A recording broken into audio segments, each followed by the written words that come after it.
Good morning. We are going to call the morning session of the Board of County Commissioners or January 30th, 2024 to order. Let the record show Commissioners Anderson and Commissioner Christopher are present. Commissioner Zoller will not be joining us today.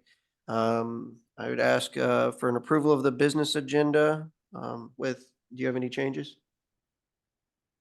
Nope. Do you? Just what we've changed on the blue card so far. I don't know. Would you, Mr. Chair, I make a motion to approve the business agenda. I will step down and second the motion. Is there any discussion? Nope. Hearing none. All those in favor signify by saying aye. Aye. Aye. Motion carries. We have no meeting minutes for this week, so I will open up public comment. Comments will be limited to 3 minutes per individual. And we will start in the room if there's any public comment. Oh, well, first of all, we will do the Pledge of Allegiance. If everybody would please stand. Pledge allegiance to the flag of the United States of America and to the republic for which it stands, one nation, under God, indivisible, with liberty and justice for all. All right. Now we will move into public comment. Is there anyone who would like to provide public comment in the room? I am not. Please come forward, sir. Is that all right for me to sit? Can you please come up and sit next to the mic so anyone online can hear you?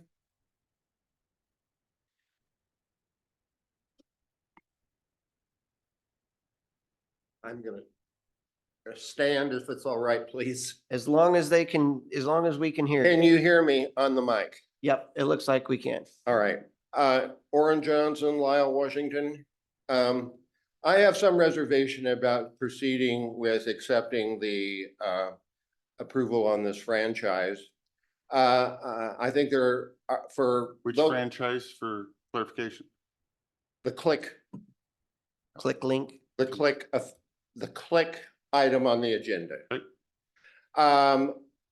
I have concerns about it from the standpoint that I'm not quite sure I understand exactly how they're planning on running these fiber lines through the county, whether or not there's plans to use the fiber optic that's presently on BPA towers.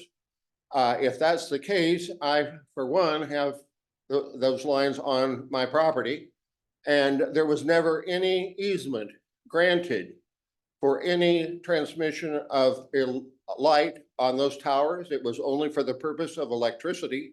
So if there's any use of those towers that's going to come off of there, I think the county, it should be a concern for the county. Another one of the things that I noticed in the agreement was that there were some possibility of foreign entities that could be involved in this in the entity itself. And for one, I've got concerns about any foreign entity. And it isn't just this. Another entity that I'm highly concerned about that the county is involved with are all of the property things.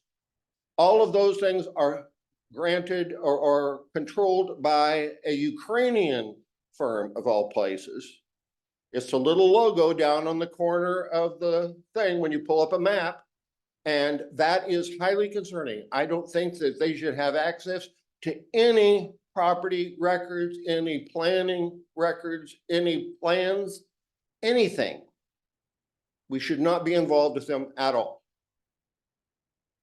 I don't know how all this thing is going to work in terms of the moving these signals around. I support the idea of trying to get internet.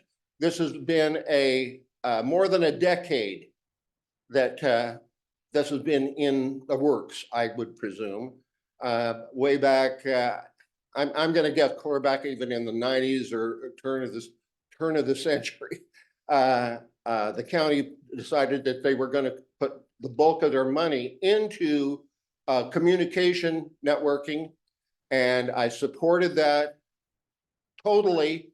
But the last piece of that, I guess, is the internet. And so I support that component of it, but I really have concerns about the pursuing this at least right now until more information is available to the public.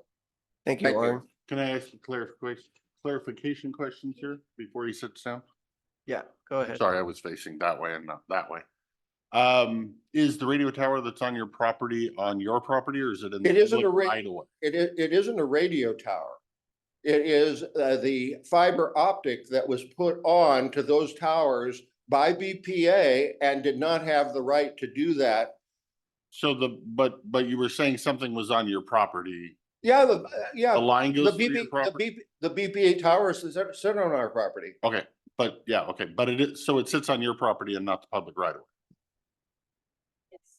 Okay, that's perfect. Thank you. Okay. And I'll respond at the end, Warren. Thank you. I just didn't want to, sorry, I just didn't want to make him have to I get up again. get to it come to a again. mic. Yeah. That's why I took the prerogative. Next up, we have S Head online. Yes, hi. My name is Shannon Head. I live at 319 Bates in White Salmon, Washington, so Snowden, and I'm here to weigh in on please considering the appeal and the opposition for the Wilson Monroe rezone application. I think that this has been not thoroughly considered by the council. It has been sort of sideswiped through the community. There are many reasons why Klickitat County has resisted the many effects of sprawl, urban waste, and subdivisioning, but the greatest influence has been the steadfast 20-acre minimum. Granting this rezoning request, which has already happened, we have great fears that it will open the floodgates to many others, developers, out-of-state investors, only looking to make money on our natural resources. This has not been thoroughly considered, and I wish that the council will thoroughly consider the opposition. Thanks. Thank you, Ms. Head. Back online or in the room. Is there anybody else who'd like to provide public comment in the room?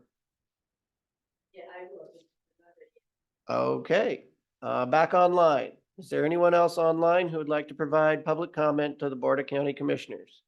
*6 if you're on your phone, raise your hand if you're, or you can turn on your video.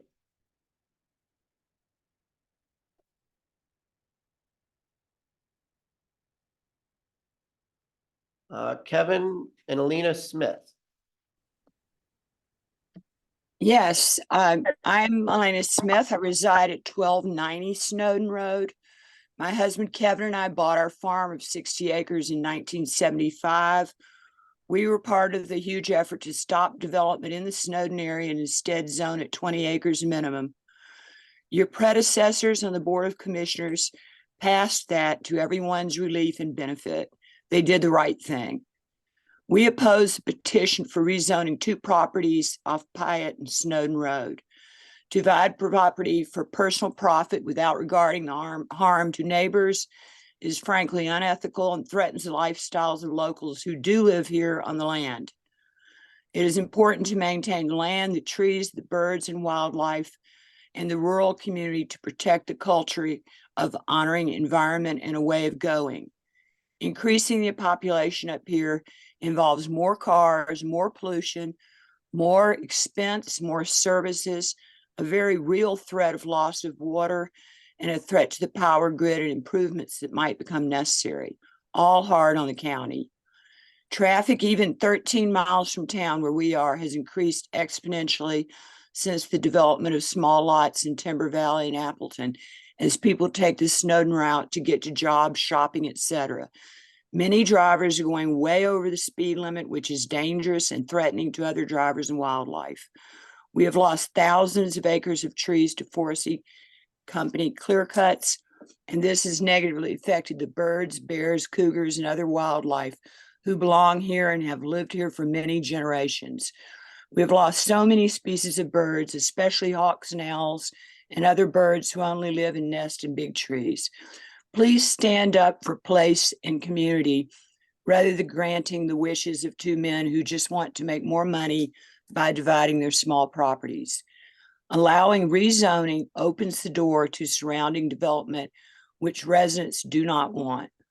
This is not the time to expand the population and services in Snowden. This is a time to save our beautiful places that we call home and our rural lifestyle with animals and birds. Young people are now moving to Snowden for the same reasons we did back in 1975. Vote in their favor. You are in the rare position to actually accept or deny propositions. Take it seriously. Please stand with us and deny this petition to rezone.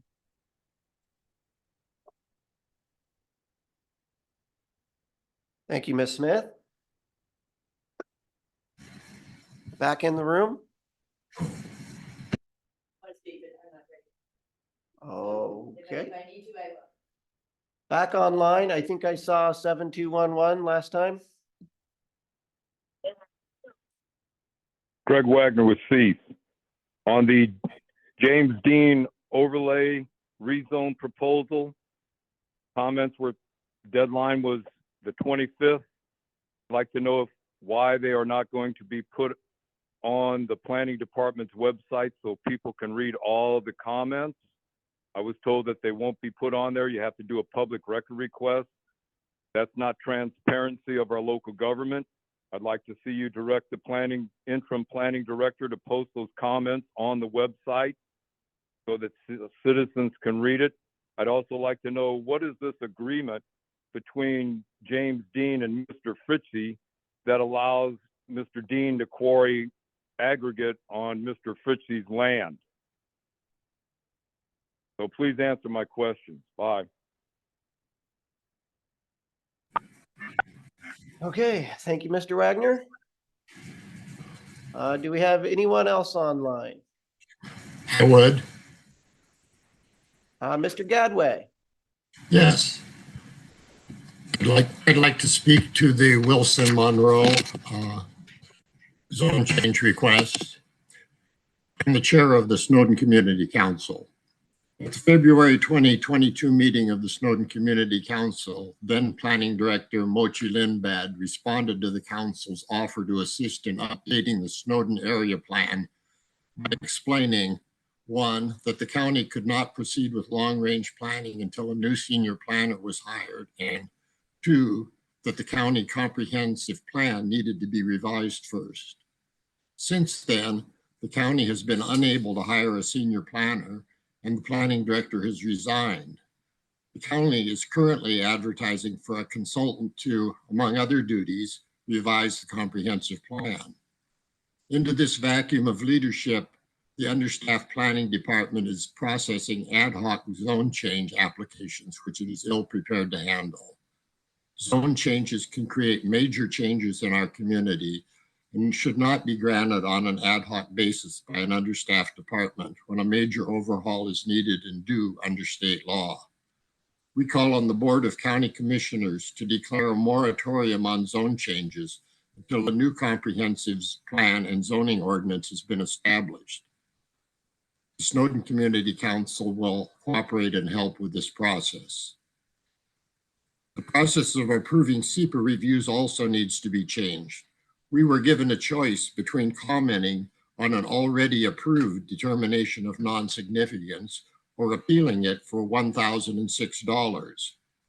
Who would comment on a plan that had already been approved? The Snowden Community Council hastily called a special meeting on learning of the determination of non-significance in zone change application and voted to spend $1,006 to make our views known.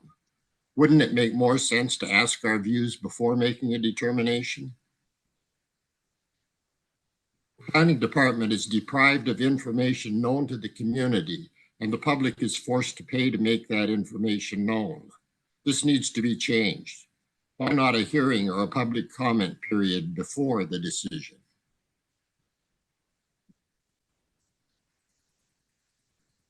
Thank you. Thank you, Mr. Gadway. Is there anyone else online who would like to provide public comment? Hi, this is Lee Monroe. Am I able to speak at this meeting? Okay, Lee. Yeah, Lee Monroe. I'm one of the Wilson Monroe people that is trying to do this. We're not trying to subdivide, we're just trying to rezone. And part of the reason I am doing it is because my property is completely surrounded by 10-acre parcels. And so it seemed to me, this is why I got on with Pat to do it, is because it seemed to me it only makes sense to have everything the same in that area. I mean, we're like little islands out there. So that doesn't totally make sense to me. I have no desire to subdivide my property and make a profit. I am growing a forest. It is in forest land now, and it's going to continue to be in forest land after, if we get the rezone. So I don't see what all the hubbubaloo is about when everybody right around us is in smaller zoning anyway. I'm not going to increase any traffic on the road. I mean, I drive up there all the time. I'm taking care of the forest, limbing, thinning, trimming it up. This isn't a money grab. I didn't just buy the property and want to rezone and sell it or subdivide it. That is not the issue here. We're just trying to get congruent with the rest of the property in the area. I know that Pat would like to subdivide his so his daughter can live next door to him. There's no huge subdivision going on, folks. It's mine is 38 acres, his is 20. So yeah, I don't see the problem. Thank you. Thank you, sir. Pat Arnold. Hi, thank you. I hadn't planned to speak today, but listening to the discussion of Snowden, I have to speak up and say that obviously, I support what Roger Gadway said and the other speakers against the rezone. The county has frequently allowed rezones without decent consideration. You just did in Trout Lake. We all know that. And despite the proponent's discussion that he doesn't want to subdivide, well, he doesn't want to subdivide, then there's no need to have a rezone. And the rezone process, I absolutely support the Snowden Council's request that the county suspend these kind of spot rezones until they have a comprehensive plan in place.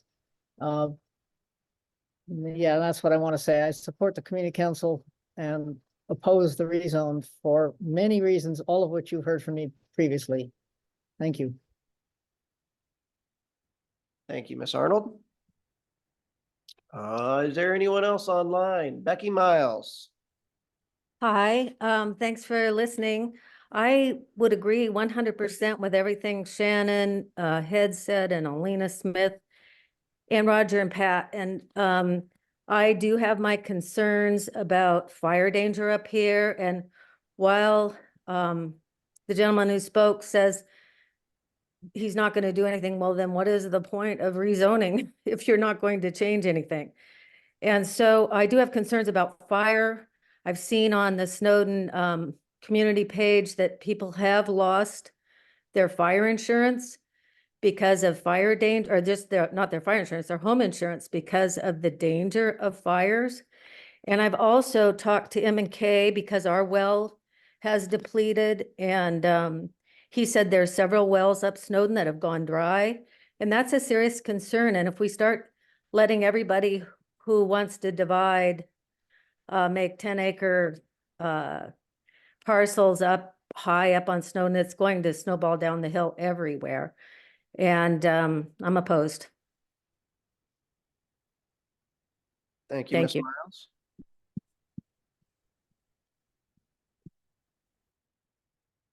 Is there anyone else online who would like to provide public comment? Bob. Okay, good morning. I want to go on record as Bob Connor. I live at 50 Moore Road off of Snowden. I'm a member of the Snowden Community Council.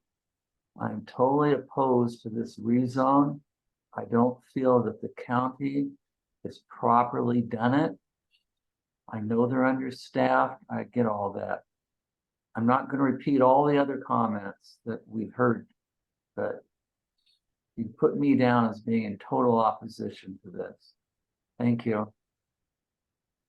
Thank you, Bob. Jana Hughes.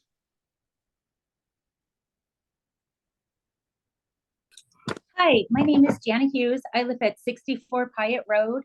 I live right off of Bates, not too far from the Wilson Monroe property.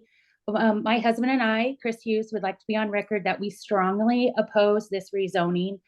The damage to the road Kita that we live off of, which our road is right off of Pyatt, not even a mile off, will be greatly damaged by this if more cars come in and out of that road. The county has made it extremely clear to us many times throughout the year that our road is the last road to care for and to keep up. The ruts get so bad on the road, you sometimes slide back down the hill of the road. Your car shakes all over the place. We're worried about how much this is going to end up costing the county to keep that up. And we don't need extra people up here. Pat has told many neighbors different reasons on why he's wanting to rezone his property. And he's told different people he's going to have up there. So now it's his daughter. We heard it was elderly people, all kinds of things. So we're also worried about the wording in this rezoning application. It's too open. It's too wishy-washy. We're worried about the water up here. The water on Kita and on Pyatt are terrible. Our people's wells really can go dry quickly up here. I've also talked to MK Drilling. They're good friends of mine, and they are also not in support of what he has to say. I believe that they sent an email in. Anyways, we just want to make sure that you guys know that we strongly oppose this. Thank you. Thank you, Ms. Hughes. Is there anyone else online?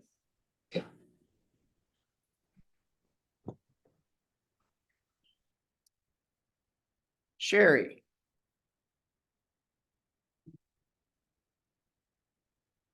Good afternoon, or good morning. I guess we're doing these in the morning now.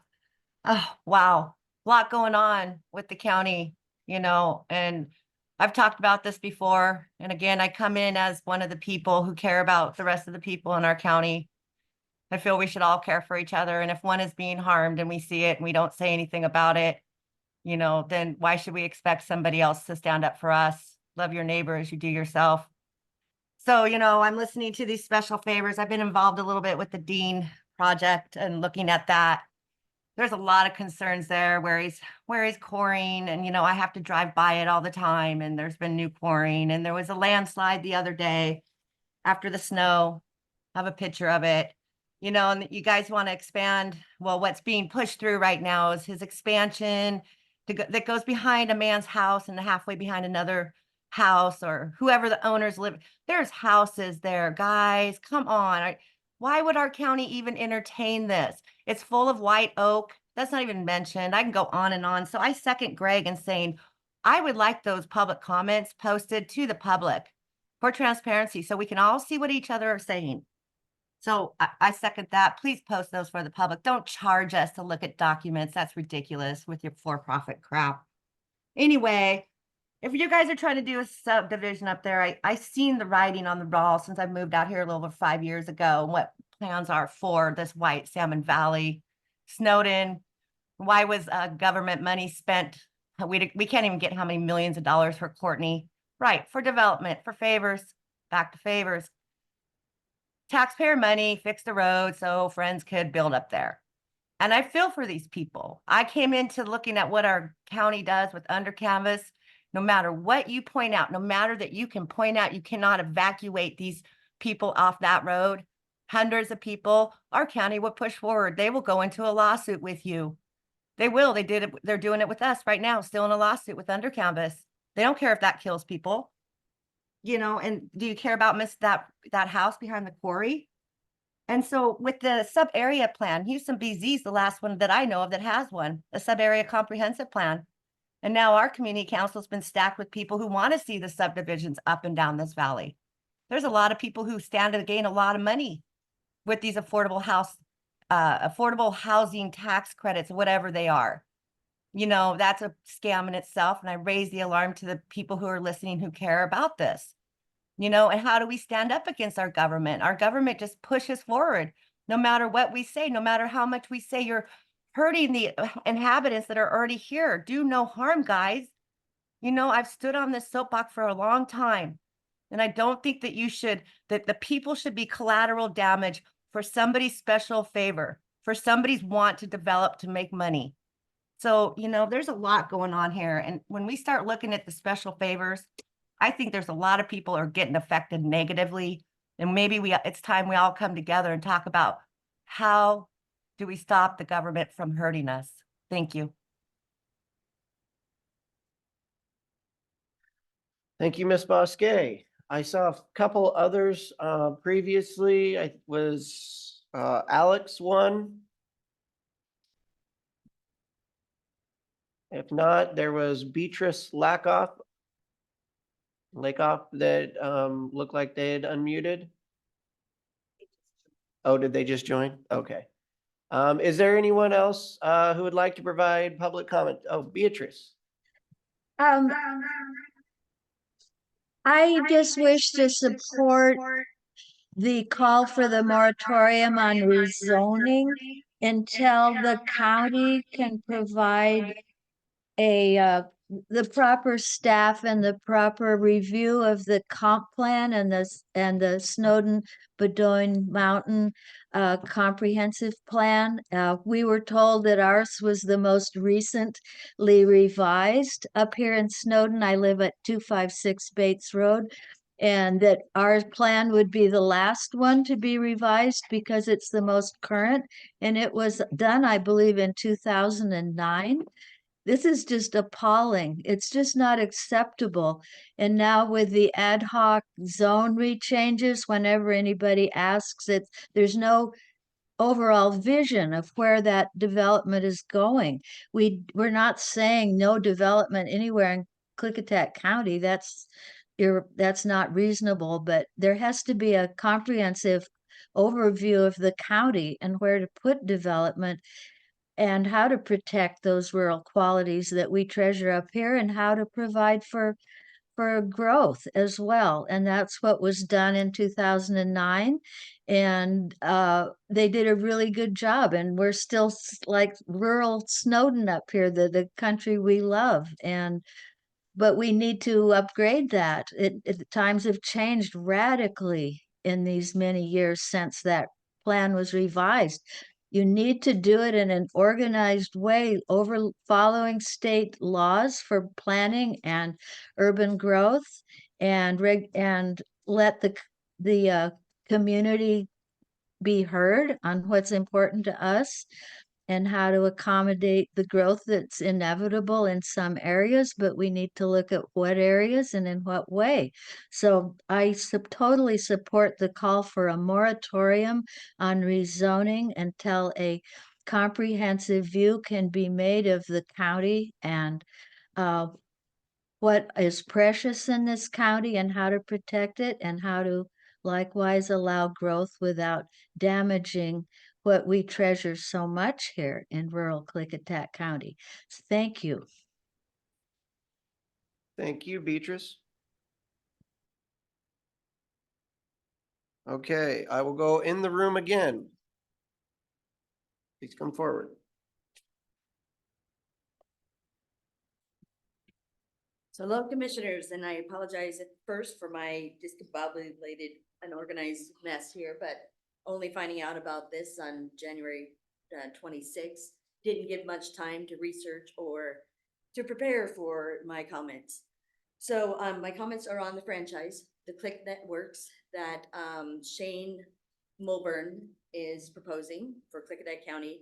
And why would the county be part of a franchise for internet?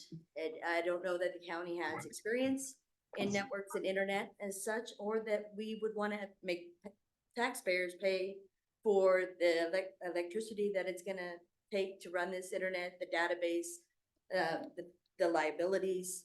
I find it interesting that it's located in Lyle.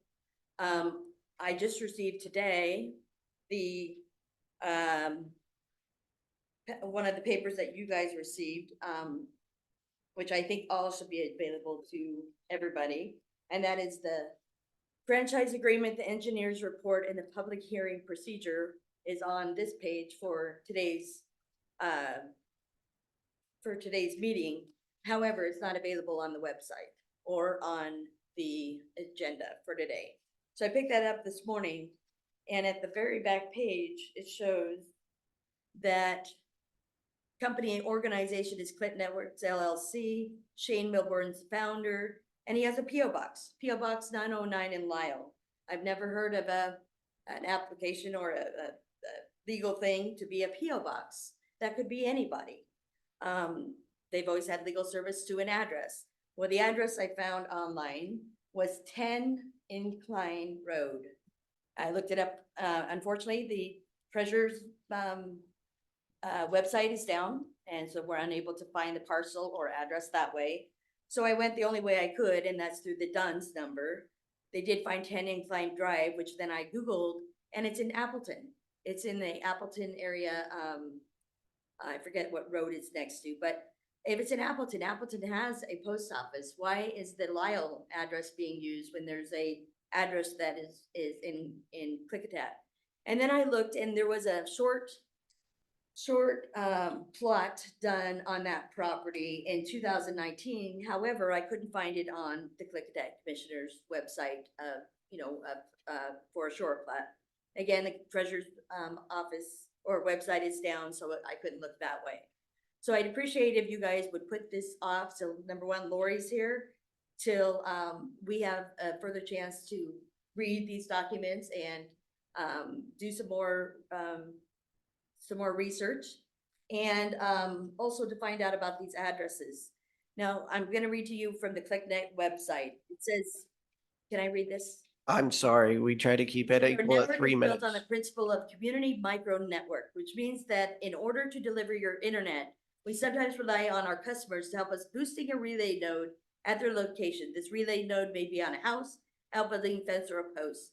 The relay nodes help us deliver services to you and Ma'am, if you turn that into our ladies over here, they can get that to us on any other information that you may want the commissioners to have. Okay, so a relay node is very old technology, and doesn't well, don't we want the best next gen Can we technology get out your there? name for the record? Tracy. Okay. Thank you, Tracy.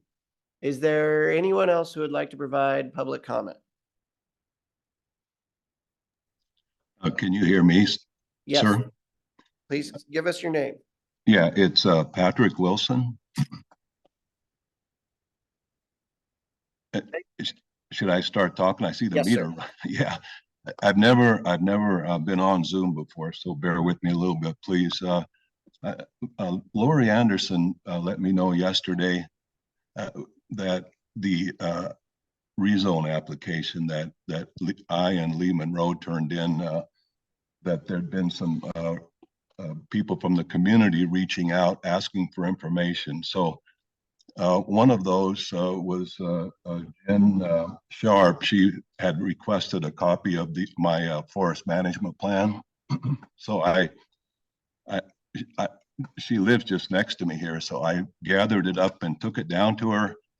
The one that was approved by the county back in 2005. And I mentioned to her that this was the first I heard about any questions or concerns related to our rezone application. And here's my forest management plan. Here's my email address. Here's my phone number.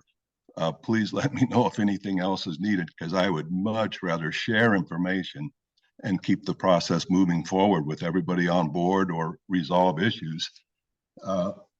And then I learned that the Snowden Community Council had held a special meeting to discuss the rezone, like on the 23rd of January, and I didn't know anything about that. No, my phone number and email address is on the rezone application.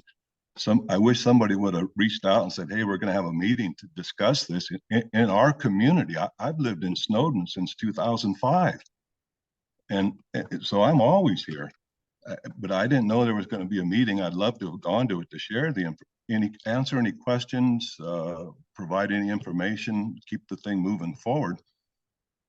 So then what I did, I went to the Snowden Community Council website yesterday, and I followed through it and went about us, and there was a place to post any requests or contact requests. So I put a message in there for Mr. Galway that exact same thing, who I am.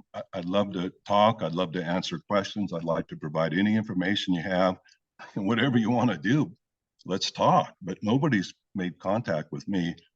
I got a couple phone numbers. Mr. Connor is on the council. So there was a phone number. So I have a call into him as of yesterday. Again, I'm here and I'd like to talk about, if anybody, I own a parcel here since 2005. I want to divide it into 2 parts. I'd love to explain it to people, walk it with people, and please get a hold of me. End of speech. Thank you, Mr. Wilson. All right. Thank you, guys. Sir. All right. Is there anyone else who would like to provide public comment in the room or online? Is there anyone else who would like to provide public comment? All right. Hearing none, we will close public comment, taking testimony in public comment for the day, and I would open it up for my seatmate. Is there anything you'd like to respond to? There was a lot of comment today. There was a lot, mainly to discussions. The rezone that was brought up is not currently before the Board of Commissioners. So before I speak to that, I'm going to need an opportunity to do some research. So I appreciate your comments. But I don't have a response for you today. Other comments about the franchise agreement. So today's agenda is nothing more than the board setting a date to have a public hearing where the public will be allowed to testify. The public hearing will be on February 13th. But with that, I thought I would maybe post or discuss a little education with the public on what is a franchise agreement. So a cable company, for instance, or a gas or a telephone or whatever, has the outright authority to dig a trench and put a power line or a cable line or a broadband line or whatever they want in the public right of way. There's no, I can't tell them they can't do it. State, they're in. A franchise agreement is something that the county likes to have, doesn't have to have, just likes to have. Because if later the county wants to divert a road or dig a hole or whatever else in the public right of way, and that cable that some corporation put in needs to be moved, without a franchise agreement, you guys all get to pay to move the cable. With the franchise agreement, if we make them have a franchise agreement, that's what the franchise agreement is for. So if that cable needs moved later, they have to move the cable. So we can do it without a franchise agreement. But then later, if whatever they dug needs moved, the taxpayers have to pay to move it.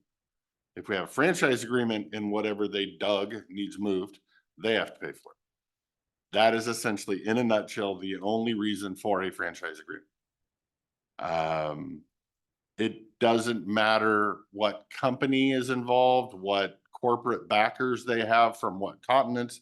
It has absolutely nothing to do with the Board of Commissioners. They're an independent agency that is allowed to put a hole in the ground and put whatever they want in a public right of way. It's a matter of whether we're going to hold them accountable later down the road if whatever they put in needs to be moved. That's a franchise agreement. And if anybody has any more deeper questions on that, please contact me directly and I will be happy to have a conversation. That's all I have, sir.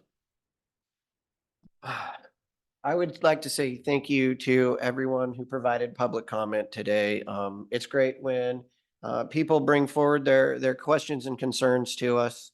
I would like to mention for the record that as Commissioner Christopher stated, the rezone is not before the board. Your comments today were only public comment. There will be a hearing on the rezone, and there will be a chance for public testimony for the record. What you stated today is not technically public testimony because it's not before the board. So I would like to remind everybody, you will need to either provide written or oral testimony when there is a public hearing. And usually we do not take public comment on something that's pending before the board. The issue today is it's not pending before the board. So that's why I didn't say anything earlier. But I do respect everyone's opinion. Thank you to both the proponents for offering to continue conversations with the community. I always like to see that in all situations. But again, this is not something that's currently before the board yet. It likely will be soon. With regards to the franchise agreement, if you'd like a little bit more education, I can ask the Public Works Director to give an overview here when he comes in very shortly. Franchise agreements, what they are and what they are not, and what they're allowed to do. I will mention though that the county is not entering into business with any of these internet service providers. The franchise agreement is only allowing other people to cross the county right of way.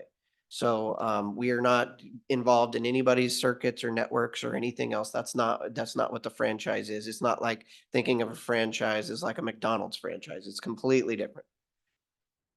Yeah, I would also add that I wish they would be able to rename a franchise agreement a trespass agreement or something. So, because I think it's very confusing. Sorry. I wouldn't think it's considered trespass considering you're agreeing to do it. But I would have no problems with that. And with regards to Sherry and the concerns you have, I will not respond to anything about the James Dean overlay proposal because that is something that will be coming before us. I can only respond to your statement on special favors. I think I can speak for both of us. This board is not in the business of granting special favors to anyone. And maybe I won't speak for the board. I will only Probably speak for shouldn't speak myself. for both of us. Yeah. There you go. That the board does, and this from my perspective, the board, we do not grant special favors. When someone comes in front of the board, whether it's a conditional use permit or any other land use petition, if they have a right to do that, like they can do it so long as it's conditionally approved. They have the right to do on their property what the zoning allows. If they are asking to do something that is not allowed, thus asking for a variance, there is a whole entire process to go through for a variance. And that usually does not come in front of the Board of County Commissioners except for in few circumstances. That's what the Board of Adjustment is for.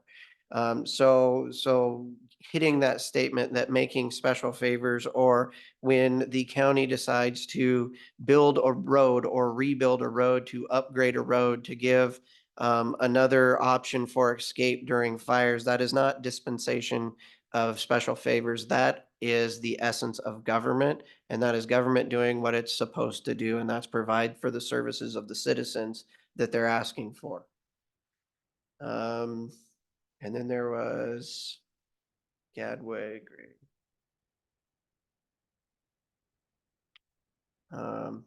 Oh, and to Mr. Johnson, the fiber optic on BPA towers, we have no control over the BPA right of way or that. We cannot give a franchise agreement to anyone on your property or going across your property. We can only do franchise agreements on the county right of way because that's what we have control over. But thank you for bringing it forward, sir. And if you're still here, I will make sure to ask the Public Works Director, Jeff Hunter, for a little bit more of an overview because he's given it to us a few times over the years, and he'll be here shortly. He'll be here at 10 o'clock. So we're coming up quick, 15 more minutes. With that, I will close public comment for the day and would open up a consent agenda. Mr. Chairman, I move that we approve the consent agenda with 18 items, noting that we are pulling number 5, number 6, and number 9 to be held over until next week. I will second the motion. All those in favor of the consent agenda, please say aye. Without discussion? Oh, if you would like discussion. I don't. I just want to make sure we actually have a process for discussion if somebody wanted discussion. Okay. Thank you. All those signify by saying aye. Aye. Aye, motion carries. All right, next payroll warrants, certifications, payroll approvals. I will be happy to do these, sir. I will ask that the board make sure they provide the commissioners ample time to read through the bills before the 9 o'clock hour going forward. Just a friendly request. With that, I would move that we pay the accounts payable warrants in the amount of $46,994.55 and the payroll benefit warrants in the amount of $1,199,308.46 for the date ending January 29th, 2024. And also the accounts payable warrants in the amount of $171,525.67 in the payroll benefit warrants in the amount of $0 for the date ending January 30th, 2024. My motion is to approve both. I will step down and second the motion. Is there any discussion? Yep. Hearing none, all those in favor signify by saying aye. Aye. Aye, motion carries. We will move on to the department update from the planning department. Interim Planning Director Lori Anderson.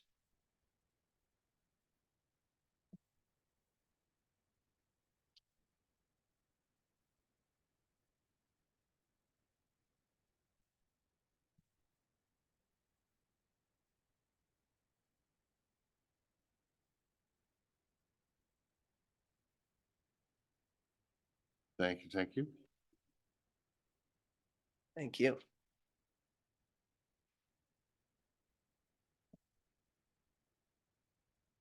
Well, as you can well imagine, it's been quite a busy last week or so and yesterday, but we're progressing. Just quickly, Planning Commission, I'll be meeting with new member Matt Childs later this week and getting him all sorts of documents and up to speed on what's going on. Our next Planning Commission workshop is February 20th. And we'll once again be going over critical areas. Pre-submission meeting tracking, we got quite busy today, so I didn't get quite what I wanted done, but don't worry. Next week, we'll even include January of 24 in our tracking. Requests for proposals, we do have 2 proposals that were submitted, and with guidance from Jeff Hunter and Rob Van Cleve, we do have a panel of county employees to score them. They'll get them later, hopefully today or tomorrow, and then they'll do their scoring and review, and we'll have that done by February 8th. And then we'll go from there with standard format of following RFPs and going forward. So the big topic of the day is probably the Wilson Monroe rezone, which I know you've gotten plenty of comments today on. We have been, planning has been working with Mr. Wilson and then Mr. Monroe since late spring of 23. Mochi was here at the time when they first, or when Mr. Wilson first approached us, and been working with him since then. And then he did submit the rezone application and we have processed it as such. And the SEPA, we routed a couple weeks ago, the SEPA comment period ends, comment and or appeal ends on Thursday the 1st. Then after that, we would go towards having the Planning Commission public hearing, and most likely if that proceeds, we'll see, you know, I think there's a lot of things that'll be worked out in the next few days. And if it does go on, it would go to Planning Commission most likely March 18th, which is the Monday in a normal planning commission meeting or public hearing. So.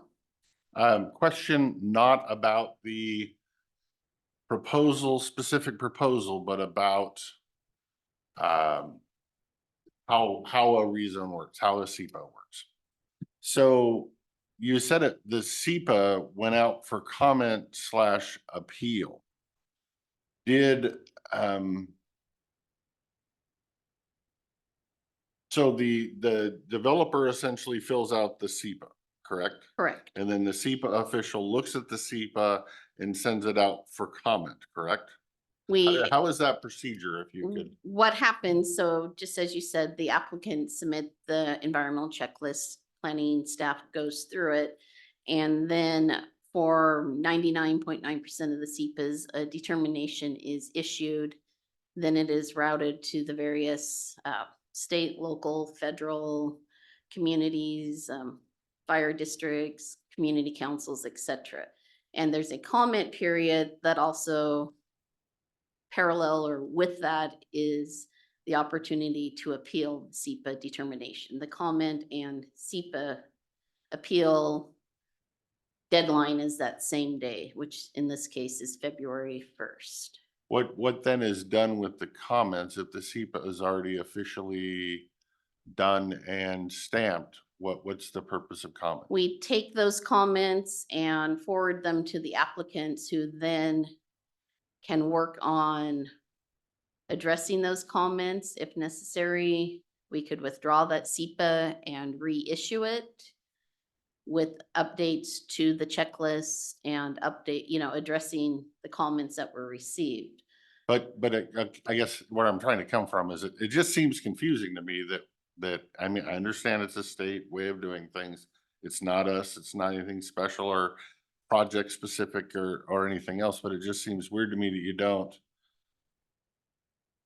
take comment, hear comment before a SEPA is granted approved.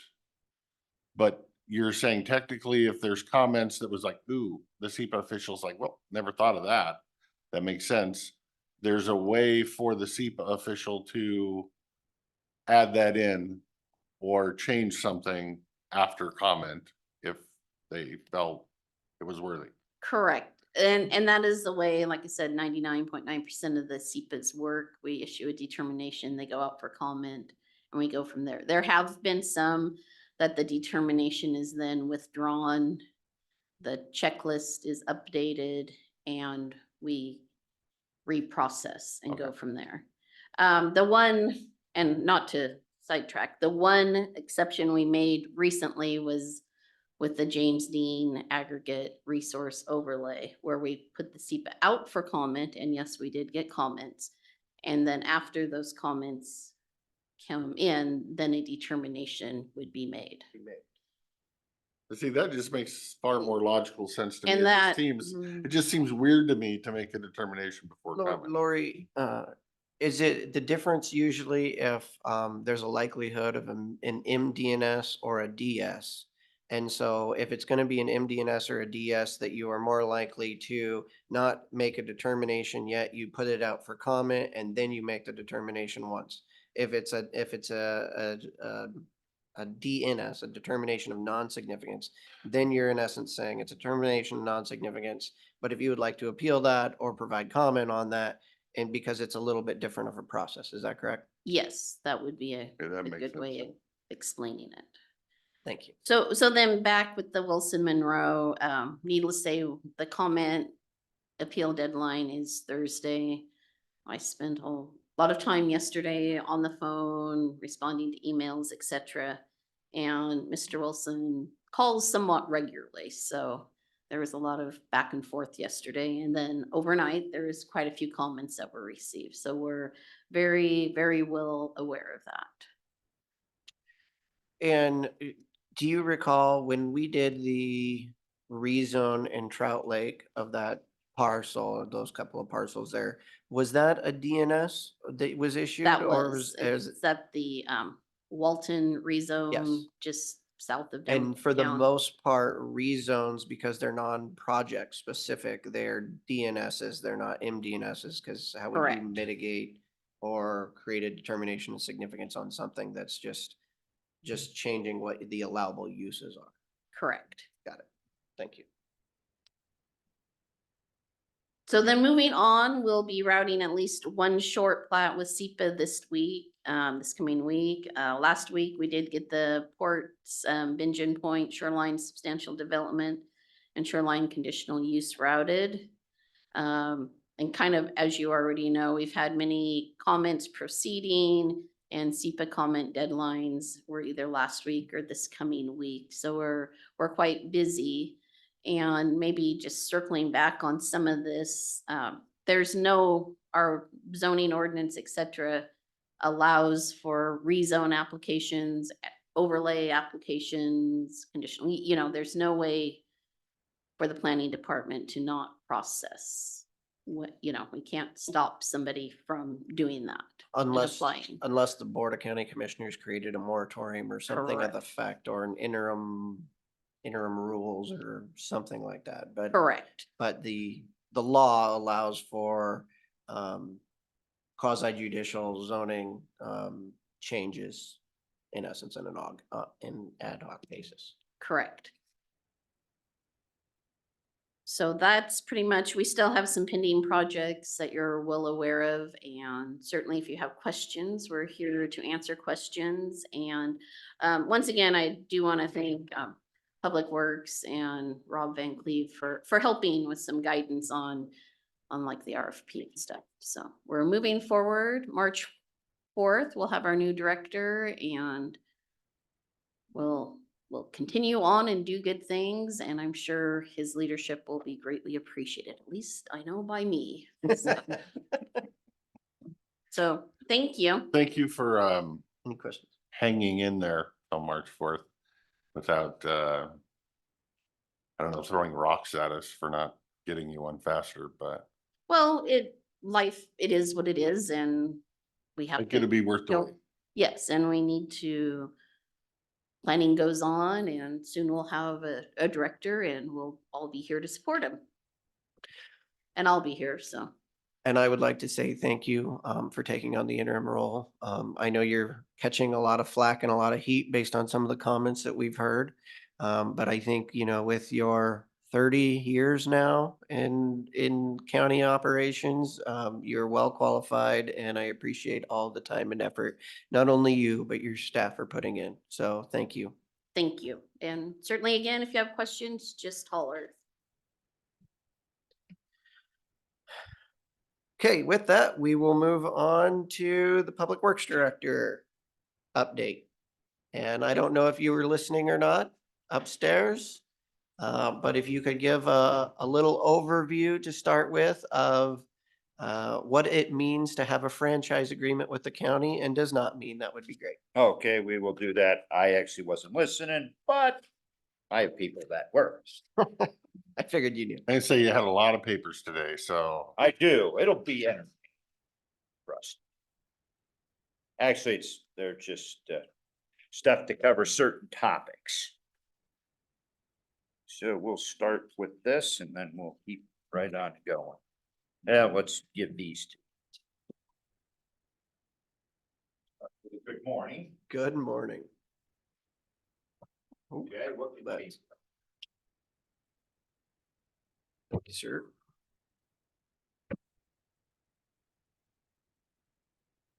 Couldn't put final draft on it. Well, we thought about that, but we just put it around. Again, we're open to take that portion of it off. So. Okay. We'll start with what a franchise agreement is. And we'll be going over this again when we have the hearing. Franchise agreements basically they were developed by government agencies to protect government agencies. Because years ago, government or the public right of way is public right of way. It is used not just for the road, but also utilities. Utilities serving the public are considered get the use of public right of way. Now we could say no, but they would take us to court and they would probably win. So if we're doing it with PUD, they're a public entity, it's not a big deal. But you go to the west side of the state, the power is done by private. And a lot of your other utilities, your phone companies, they're private. They've always been in the public right of way. The problem is when the public goes to actually do a job in the public right of way, who pays to relocate those lines? And I've been involved in those battles over the years of who does it, because it was put in before a franchise agreement. Franchise agreement clears all that up, makes it very simple. That if the county needs that stuff moved and they give the utility ample enough time, they move it on their dime, not on county dime. And for those of you who know, moving fiber is very expensive. Why would the county taxpayers want that? They would not. It's a liability. People say, well, we're never going to go out back east and develop. We don't know that. I mean, you know, we have a project on Sundale Road years ago that, you know, that was a small road, Courtney Road, and other roads that were small. I know, like Commissioner Anderson, you've been in this county for a long time. You've driven on roads that are now built. Well, those utilities got moved. We were fortunate, probably. We may have paid for some of them. I don't know. PUD, we don't pay for them if they're in our right of way. But that's why we do a franchise, so there is no question. They pay to get them moved. That's all it is. They still have to get permits to put them in. They have to pay for the permits. None of that, it doesn't give them, we're not signing an agreement with them to help them do business. We don't care how they do business. All it is the agreement basically states you have the right to be in our right of way. We have all the right in the world to ask you to move when we give you ample time. That's what a franchise is. So like with a private company, like a telephone company, they don't automatically have the right to put something in the right of way, correct? They can't say, no, we're not going to sign a franchise agreement, but we're going to go do it anyways. We can require them to have a franchise agreement. Yes, there's RCWs in this state. If they do not sign the franchise agreement, then they do not get to go in. So I just wanted to make That's why the RCWs were put in place. Now, if we didn't do a franchise Can you agreement, repeat that one more time? that's why the RCWs were put in place. If we did not, Difference between private and public and whether they have to sign a franchise. we can make PUD sign a franchise. We can make, to go in our right of way, we can make them sign a franchise because it's a liability to move that utility. Somebody has to pay because it's serving other people. And there's a cost. If, you know, you pull out somebody's phone line or water line or water line or any of that, there's a cost to that.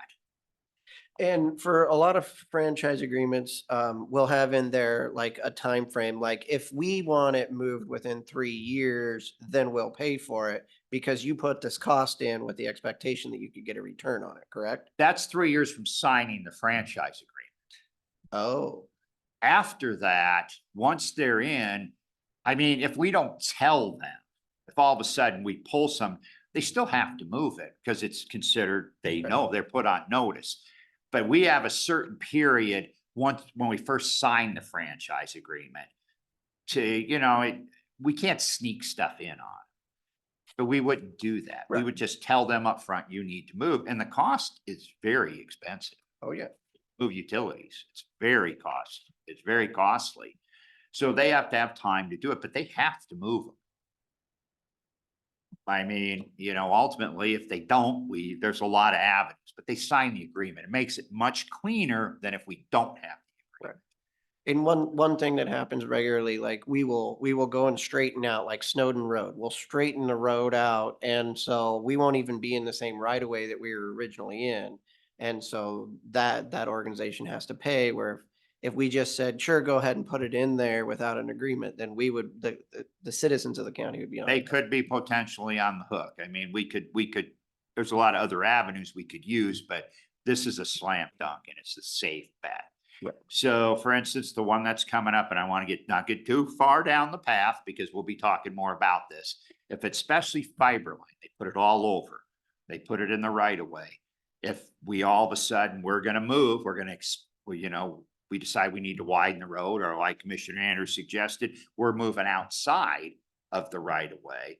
Or where their line is, as long as it was in the right of way to begin with. And now, if they go get their own easement, that's a different ballgame. That's not covered under the franchise. But if they put it in the right of way, they're covered under that franchise that they sign. And are all franchise agreements countywide, or are some franchise agreements point A to point B? Some of them are point A to point B, depending on what the line is. Right. Point A to point B are typically your alternate energy, because they only need to go from where they're producing it to their substation, and that's it. Then they Or call a it telephone VPA. pole across the road. Yes, exactly. But we still want to do it because those are very, that's transmission lines. Those get to be very Really expensive expensive. to move. And we don't want to be on the hook to move. Got it. I just was making sure both of you understand. You better education now? Feel better about that? It's a little out of line, but go ahead. I think it'll save us some time. Franchise agreement, can the franchise use what's there, the power that's there, the cables that's there, the fiber that's there? I think what she's asking is say a franchise agreement's going through the same location as somebody else's fiber line, would granting these people a franchise agreement allow them to have use over somebody else's fiber line? No, Absolutely not. Yes. no, it's just between us, and it doesn't prevent the county from actually issuing somebody else a permit to go. It doesn't give them exclusive rights. Right. Of the right of way. So if I issued you a franchise agreement and say Commissioner Christopher wanted to come in and put in another fiber line, he could do that. As long as they don't damage her line, or I'm. As long as you don't damage her line, exactly. Or if they wanted to contact PUD, even though they contact PUD and they go on their polls, we still make them have a franchise With us. because we don't want to be stuck in the middle of That. Yes. So the answer is when somebody's asking, because all they're doing is asking for the right to use the public right away. We cannot tell them that somebody else has to give them access to their fiber lines, or they have to work together on their fiber projects.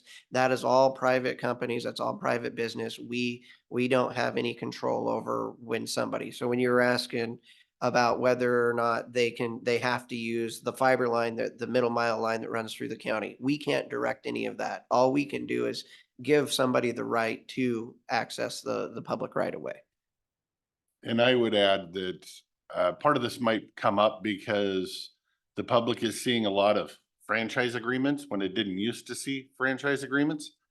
That's this board covering your tax dollars to make sure that we don't have to move the line later. Previously, we didn't do franchise agreements for everything. So there's some risk out there in the county. We're trying to mitigate that risk and keep taxpayer money from having to move the lines. We might have to move some old ones that didn't get franchise agreements, but going forward, we're trying to safeguard your money. So you might see more franchise agreements so that your money is protected. But that would have been a long, long time ago, right? Yes, and we try, if it's the same company, but a lot of times it's not, these guys, and it does carry for the line. So it's sellable if somebody, because we all know how often the old Ma Bell changes hands. So once somebody signs that along the way, it covers that line, whether it sells or not. But again, though, I think the main point is franchise agreements were come up by the agencies. They benefit the agencies. It isn't the utility districts or the utility companies asking. It's us saying you need to have them. Right. And now everybody, because again, people have been burned. They've had to pay. And some of that stuff gets very expensive, and we don't want to do that. Any more questions on franchises?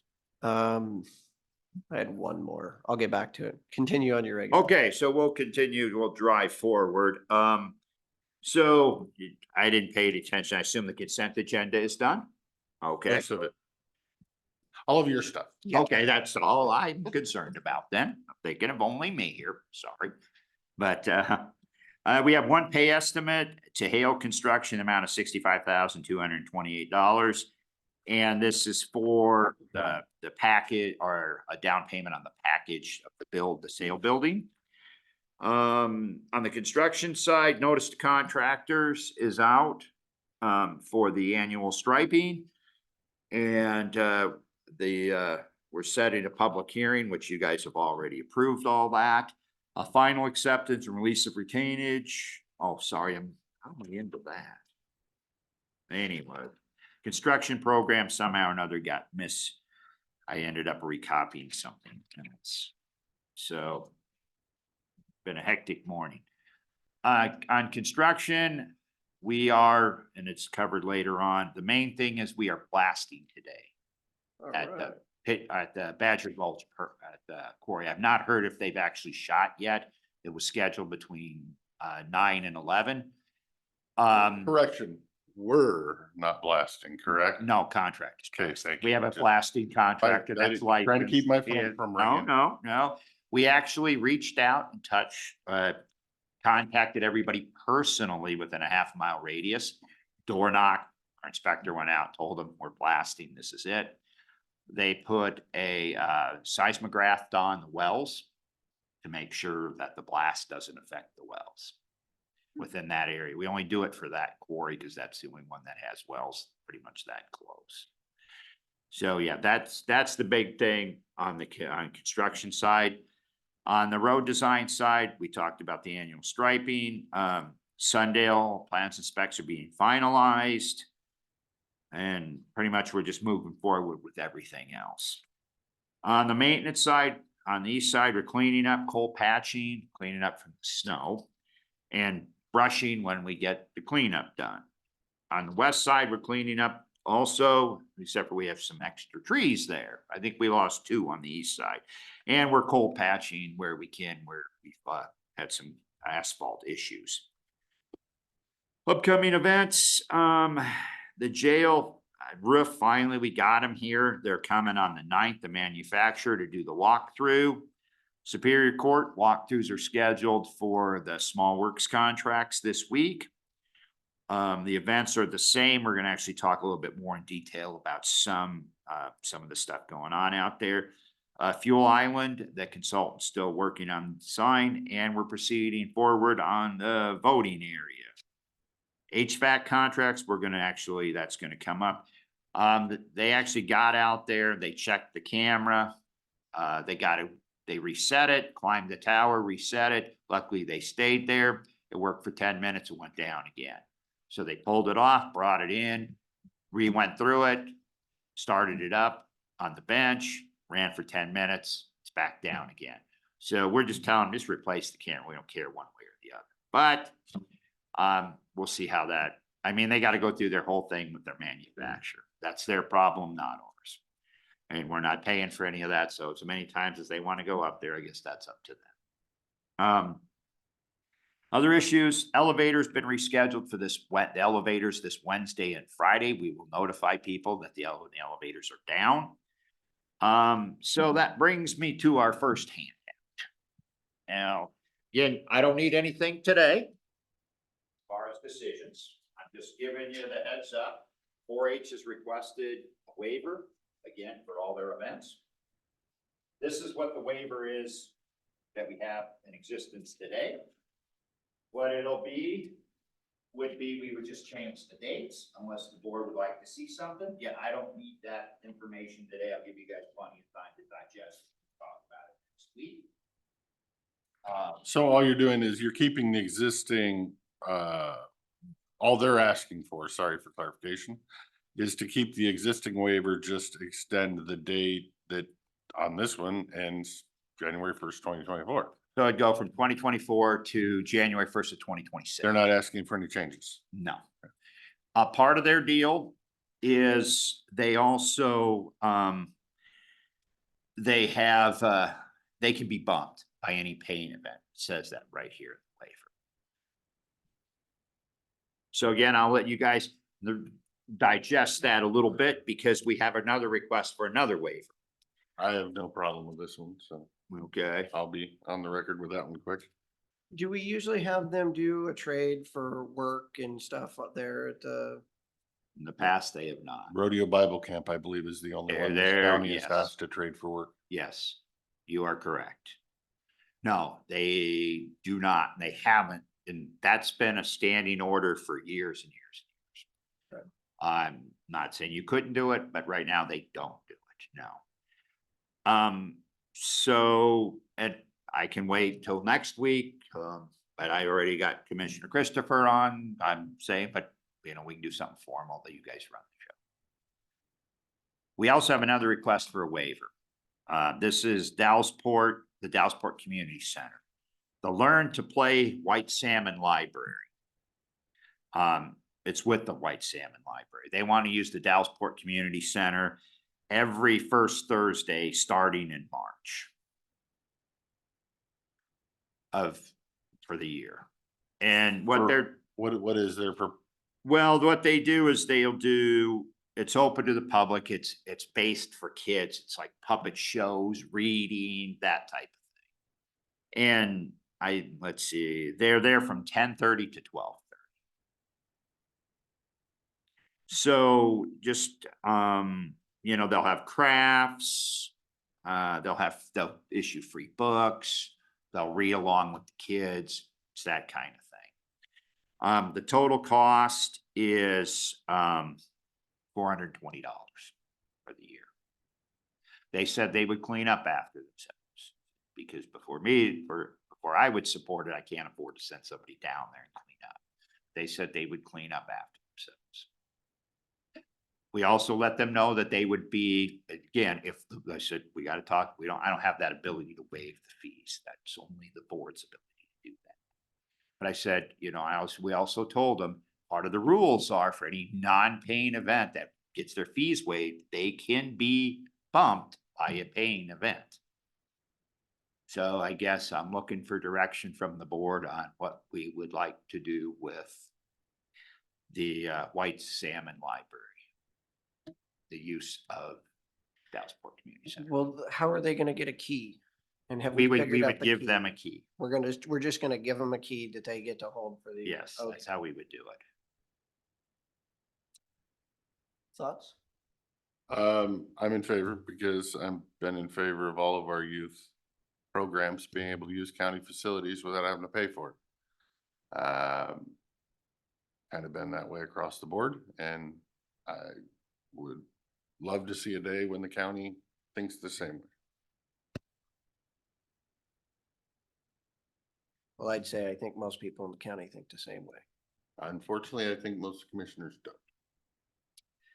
Are you trying to put words in someone else's mouth? No, I'm showing history of voting patterns. Do we usually put those on the consent agenda?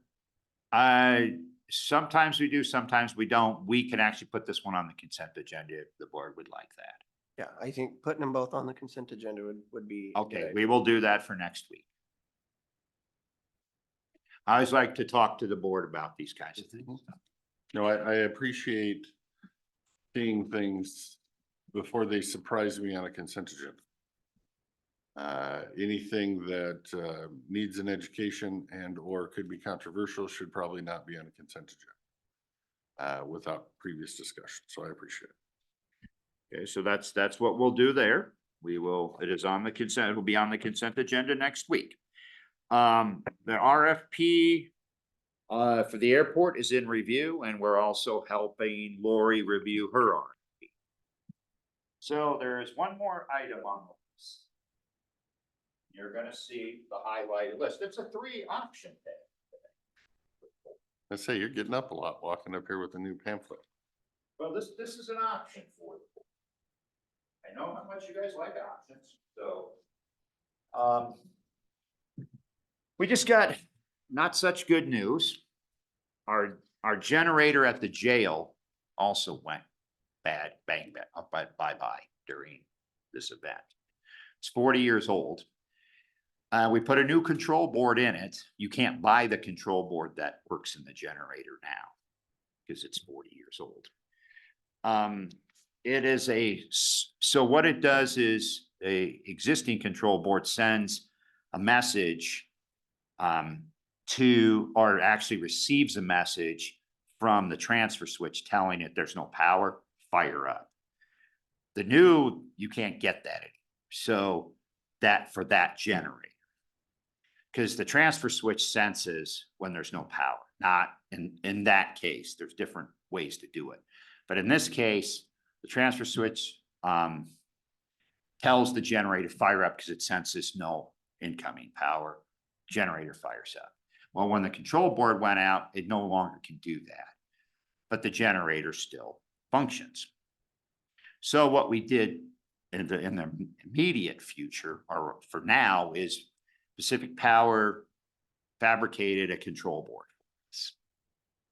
which is in there now.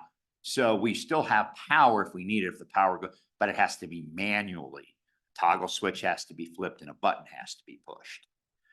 Okay, that's long-term, that's not going to work very well, because that means every time the power goes out, 1 o'clock in the morning or wherever, somebody's going to have to flick the toggle switch and push the button.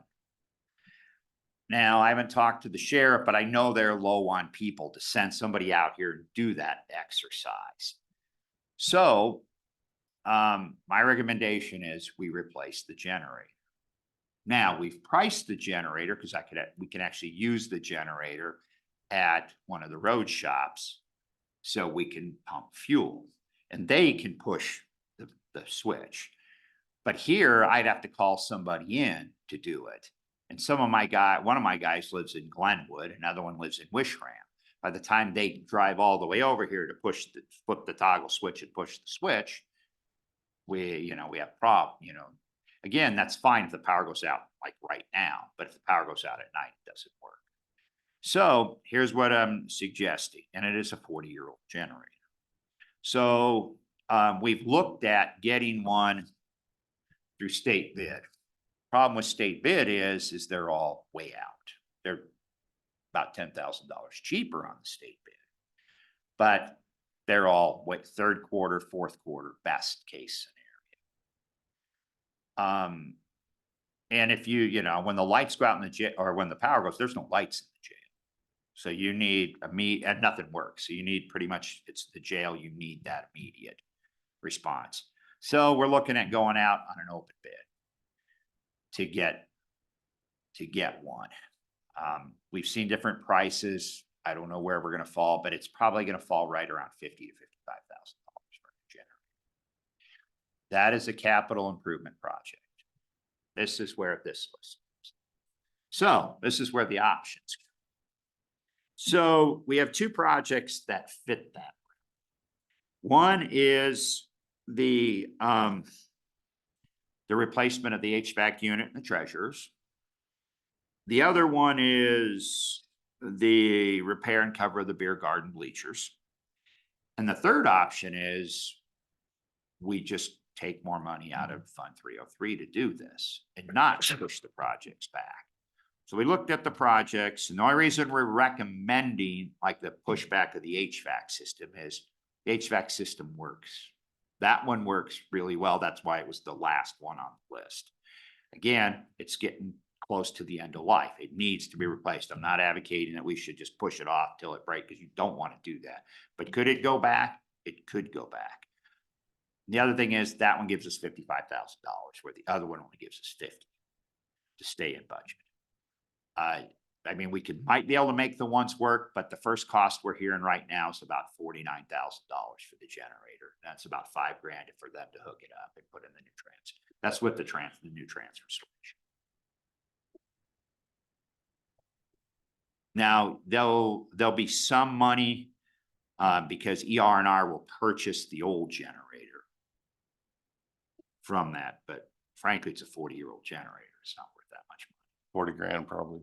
No, I wish. No, I don't think so. Well, my opinion on what we do should be pretty obvious. since I'm the one that fought for covering the dang beer garden bleachers to begin with. I worry if that gets put off or extended, it just won't potentially get done by a future board, just like it hasn't been done in 40 years. So that is absolutely, a heck no from me to pull that item. I've also been pretty adamant, that I'm not a big fan of replacing air conditioners that aren't broke. So if that one is the, working fine and functioning fine, it would be my opinion to push off that project to 2025 or beyond. But that's my opinion. Yeah, I think with regards to like the capital improvement plan, it'd be best if we wait till Commissioner Zoller's present so that we Okay. have a full board. Well, we can do that next week. That's fine. I think that would be the wise decision, so that we can get her input, as well. How old is that HVAC unit, above the treasures? It's right around 20 years. But it's still going strong right now. Still goes strong. I wouldn't recommend pushing it back too far, but it does run. We don't have any issues with it. It's just, you know, you don't want them to break down because they're almost a year out. But that's why in this instance, we have not had any problems with it. That's why we would recommend pushing that one off as the only really thing on the list that and those have, while they've gone up in price, I don't see the inflation of those going up as fast as I see the inflation of construction stuff. And so if we push that off, for a year, what do you see getting bumped next year? We would look at next year. Let's see what we have for next year. Do not look at next year. So, Well, there's already a smaller budget for next year than this year. yeah, so we might be able to just absorb it next year. Or, we could look at, it just depends. I mean, we could look at, I wouldn't say the fire alarm system, but again, it just depends. The livestock roof might be, I wouldn't want to push that off, but that might be advocated on getting a grant. So, right now it's keyed in at 500. So so the cost of that, you'd actually be less because that's keyed in at 250. So the actual cost to the county would not be the 800,000. That's the budget, but the actual expense to the county is the 800 minus the 250. So we're estimating 250 for a grant on the 500 for the livestock Yes. barn, but we have not got that. No, we have not got that. Is that a yearly grant? No, I thought it was 2 years. it's every 2 years. So technically, if we got it for 2024, did we get it for 2023? I believe we got it for 2023. Came So in. technically, you can do it again in 2020. Aiden, this is the same livestock barn that we were gonna replace that we went and looked at and there wasn't the rot that we thought that probably was going to be. Yeah, it's not structural, if you remember. Yeah. Yet, it could become structural, so I wouldn't push it too far down the way. But it is, yes, it's not the actual structural pieces. You are correct, if you No, remember. it was tested this year a little bit, so it can make it Yeah. another year. Probably. And it passed. Yes, it passed. It's pretty steep. It doesn't hold much snow. And it's not leaking majorly currently. No, we have a lot of other leaks, but so far not. Of course, we haven't really looked at that one. If it leaked, it wouldn't be as bad of a deal as the other leaks we have, but Like a we'll go out and evaluate. Like a brand new jail roof? And the jail roof did not leak. Oh, it didn't leak. No, that was a misconception there. We had a downspout come down. And anyway, it got in behind the material there. The roof did not leak. The chances of those roofs leaking are very slim because the way they're constructed. Right. There's 7 layers. They're like this, then they're like this, and it's tar and everything else. So something actually penetrating that is really rare. What usually happens is they leak around the penetrations, either the vents or in that case, they come in through the side. And that's what it did. There's a, up there on the catwalk in the penthouse, which is kind of a strange, but that's what it is in the jail. Nobody sits up there, but there's a downspout that drains that off. There's a gutter around there, so it doesn't just pour off that thing. So it pours onto that, catches in the gutter, goes to the downspout and comes out. Downspout came loose from the roof, so then it runs down along that wall and goes inside. That's where the Okay, well, that's good, because so that is not the roof. thank goodness. Glad to hear. Roof's still under warranty too. Right, but I still don't want something under warranty No. leaking the first time it gets used. No. So, and I think let me double check the list because I might have missed something. We talked about it. Nope, that's it. That's all I have. Okay, You addressed the photos in the wall. Did we ever figure out what was going on with the last three that we haven't gotten yet? Let me find out where we are. I know the person has, been sick and there's been some issues there and things like that. Let's see where I'll check and see. We still got a little work to do on the ones. okay, any other questions? Nope. All right, we need to approve the pay estimate number 1 for the Fairground Sale Barn project. Would you like to make that motion? I do not have the dollar amount without looking on this. I think I got it right here. It should be on your sheet. That's what I thought. Pay estimate number 1. Yes. Got it. Mr. Chairman, I move that we pay estimate number 1 to Hale Construction Northwest in the amount of $35,228.15 with the retainage of $3,433.06 and the sales tax of 7.5% in the amount of $5,149.59 for the total payment of $70,377,074 for the Fairgrounds Sale Barn Project C21223. I will step down and second the motion. Is there any discussion? Hearing none. All those in favor of pay estimate number 1 for $70,377.74 for the Sale Barn project, please say aye. Aye. Aye. Motion carried.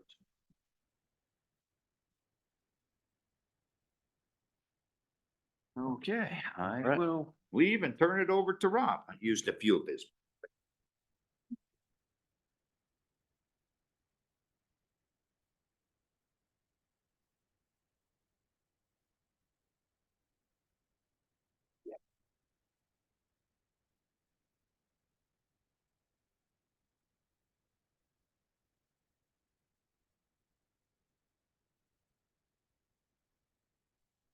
Good morning, sir. Morning, commissioners.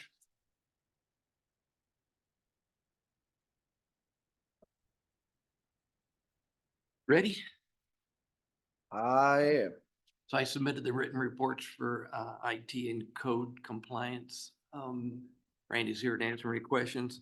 And I can try and answer any for George. He had to be, I let him go somewhere else. So, Okay, I thought I saw he him was in here there. and I let him go somewhere else.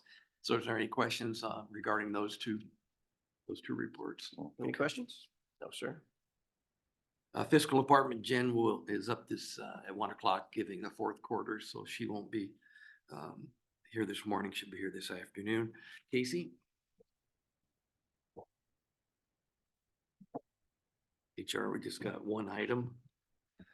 Barring any questions?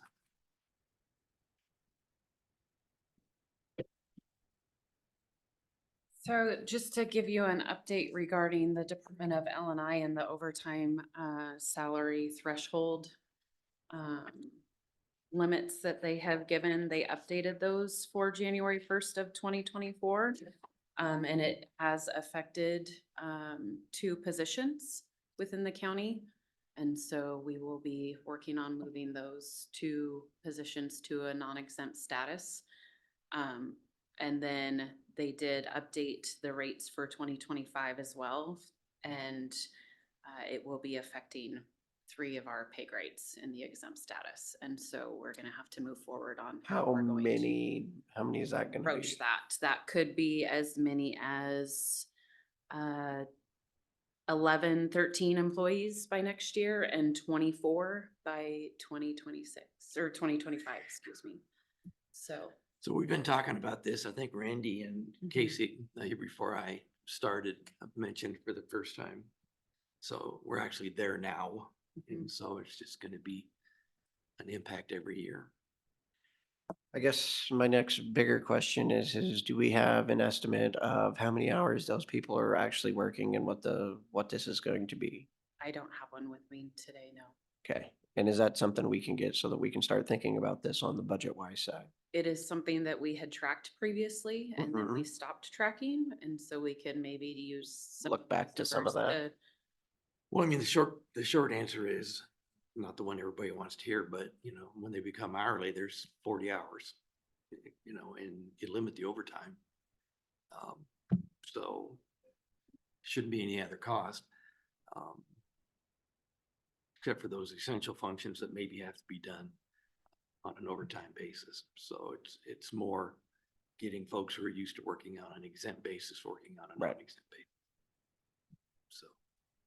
But I do remember doing that whole thing back in 2018 or whatever that was for quite a while, and then we stopped. But there should be enough information to find out how much his service is going to get reduced or what the impact is going to be. Well, and they have updated it too. So now they have made it, LNI has made it so they kind of go by the CPI. And so they set the salaries based on those every year. And so it's kind of. But we can talk to the directors or elected officials those employees work for and have discussions with them and maybe have discussions with the commissioners, how they see the impact. Yeah, I'm not too worried about this year. I'm more worried about next year and the year after. Okay. Any other questions, HR? No, I do have one code compliance question. Don't know if you can answer it or not. But, thank you, Casey.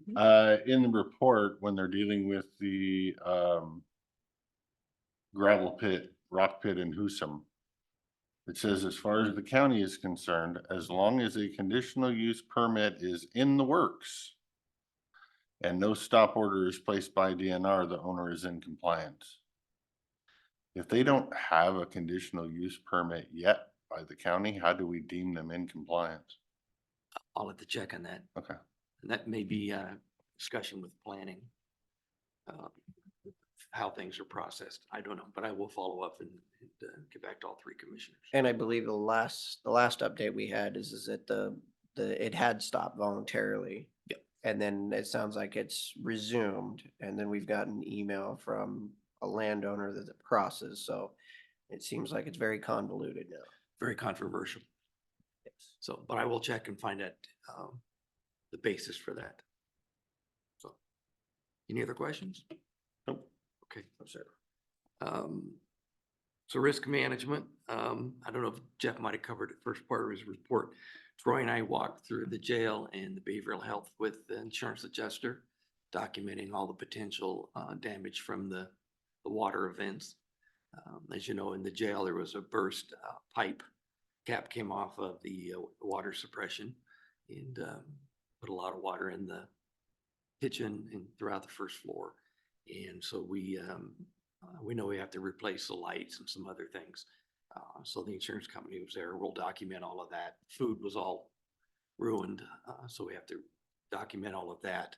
And so we've opened a case or a claim with them. And then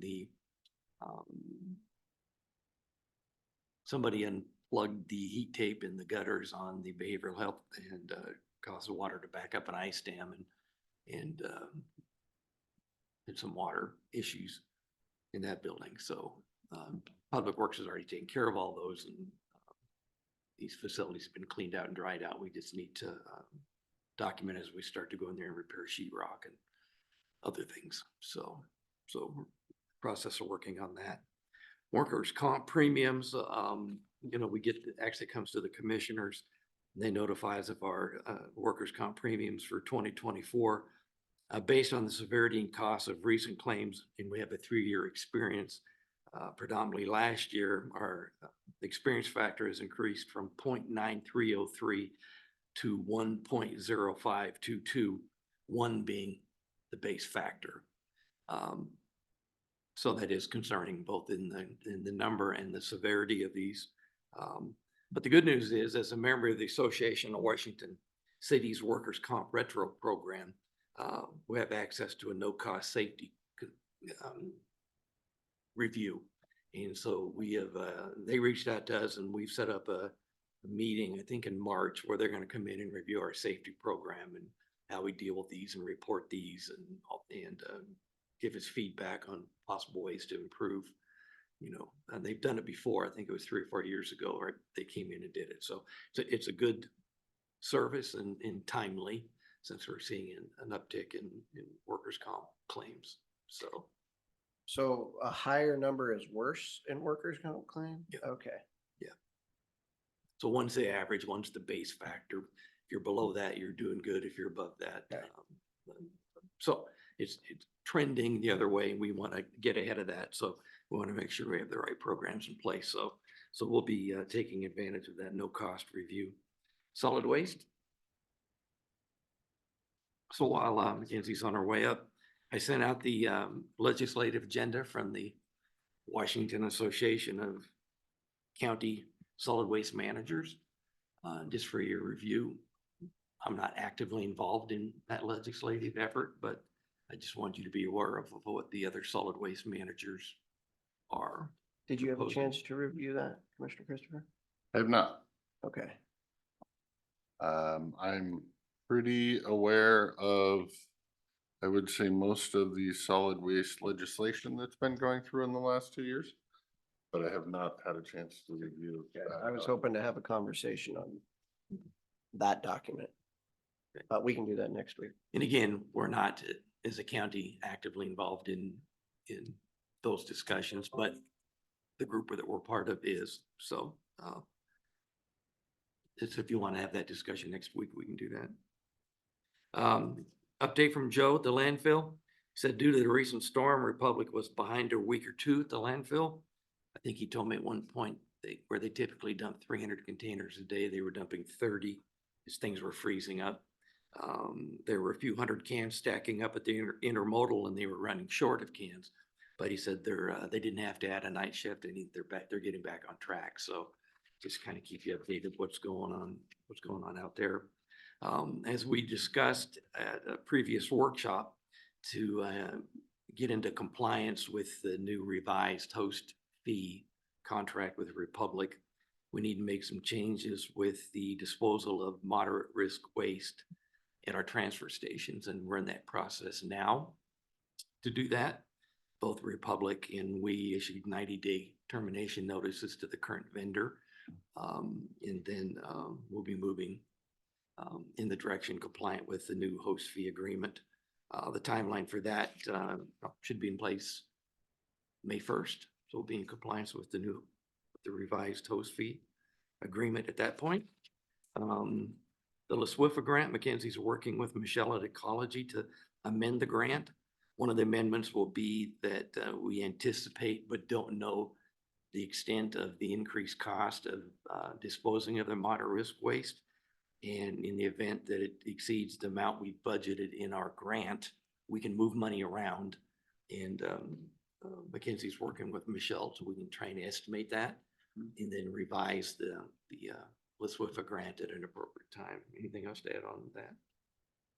Well, it kind of goes with at the time we do the amendment, potentially moving the money to the moderate risk waste category to pay for the new vendor. We could also look at adding in a cost, the cost for the solid waste management plan, the advisory fees, as we were talking about with Michelle too. Okay. And that's a good segue into, if there's no questions on, I just want you to know that we have a timeline and we're working with Republic to make those changes necessary. So Solid Waste Advisory Committee. I've been working a little bit with Leanne on setting that up. We have our first member, which is going to be one of the council members from City of Bingen. They've already picked their representative. So I have to go through and contact somebody from Republic is typically who holds the recycling solid waste chair, an agricultural person, usually somebody from Dirt Huggers, a business representative, somebody from public health. So I'm just kind of assembling the board, assembling the committee. So I have a process question for the commissioners. Mackenzie might know this, so kick me if you know the answer.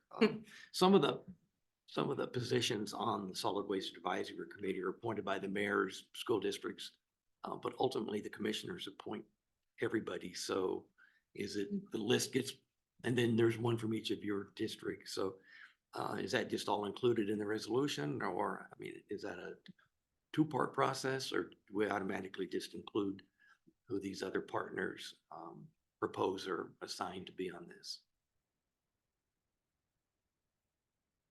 I think this is a committee just as any other, and we have to follow our policy.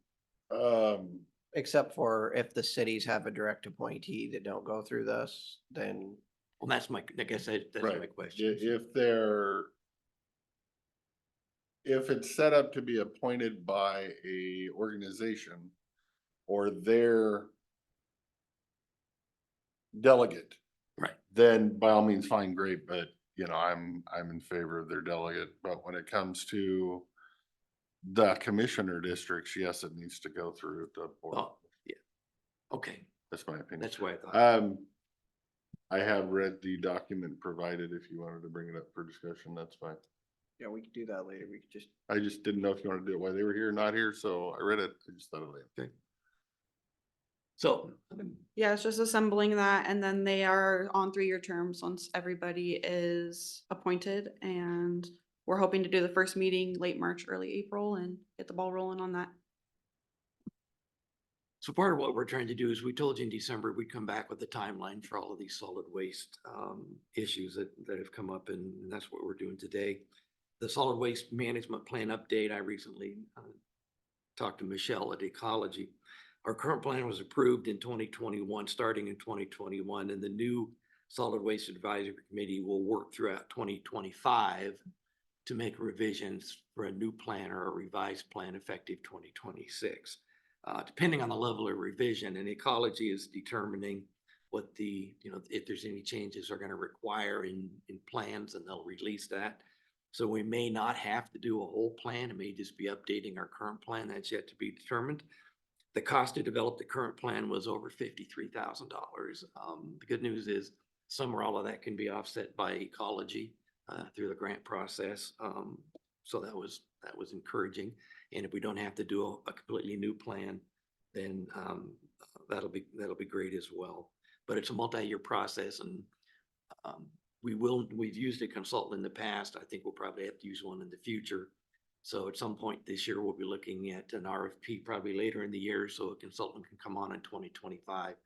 Because depending on the level of revision, it may take them all of 2025. This, citizen group working much like Title 12 to get a plan ultimately approved by the commissioners in Ecology to be effective January of 2026. So we're ahead of the game, which is good. We're on time. So 2025, we'll be working with Ecology to 2024 to determine the level of revision and preparing for the potential of the consultants late in 2024 to start the revision in 2025. Anything else you wanted to add? No, I think I'm good unless they have questions.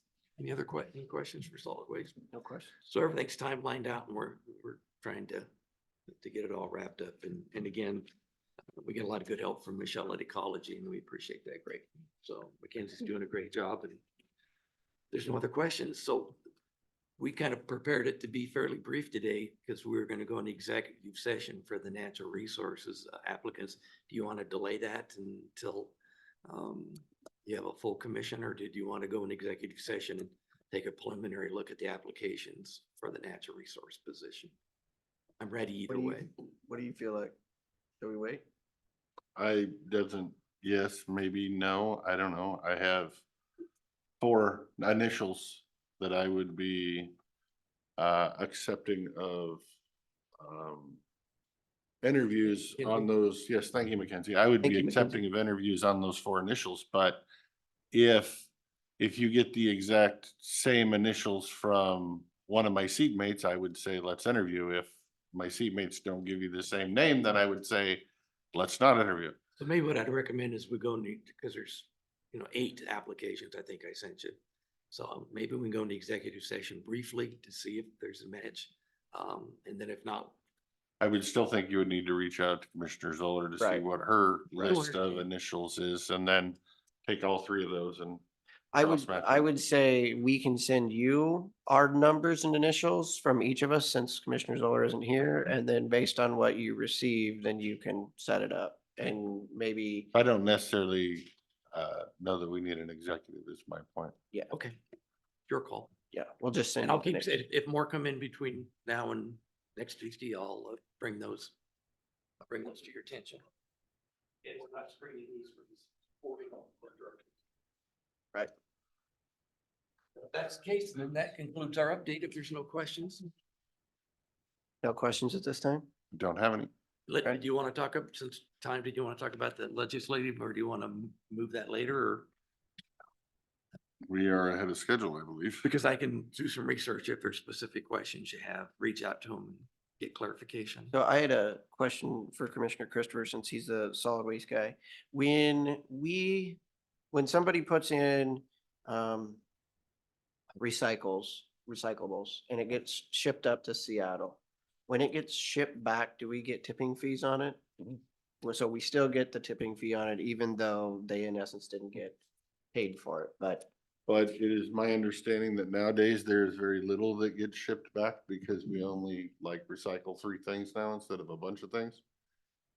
So very rarely is there something that's sent back, but there is the occasional time that a hydraulic leak or something goes out in a truck, sprays the whole bed down, and that whole thing goes too. so the stuff that is getting shipped up is actually getting sold, because I know for a while it wasn't getting sold. It ain't coming back to the landfill is all I know. I Okay. don't know what it's getting sold for, or to who, or to how much. I just know that it's rare. With the changes of what we are recycling, we are getting far less dirty recycling. So all is well with the new program. Granted, the new program's been 2 years, but yeah, better. Wasn't it a case of China wasn't accepting cardboard because of the food waste contamination, or what they Well, perceived? yeah, but at first China was just collecting it all and then dumping it straight into the sea. So, you know, you can call that recycling if you want. Collect a bunch of money, dump it in the sea. So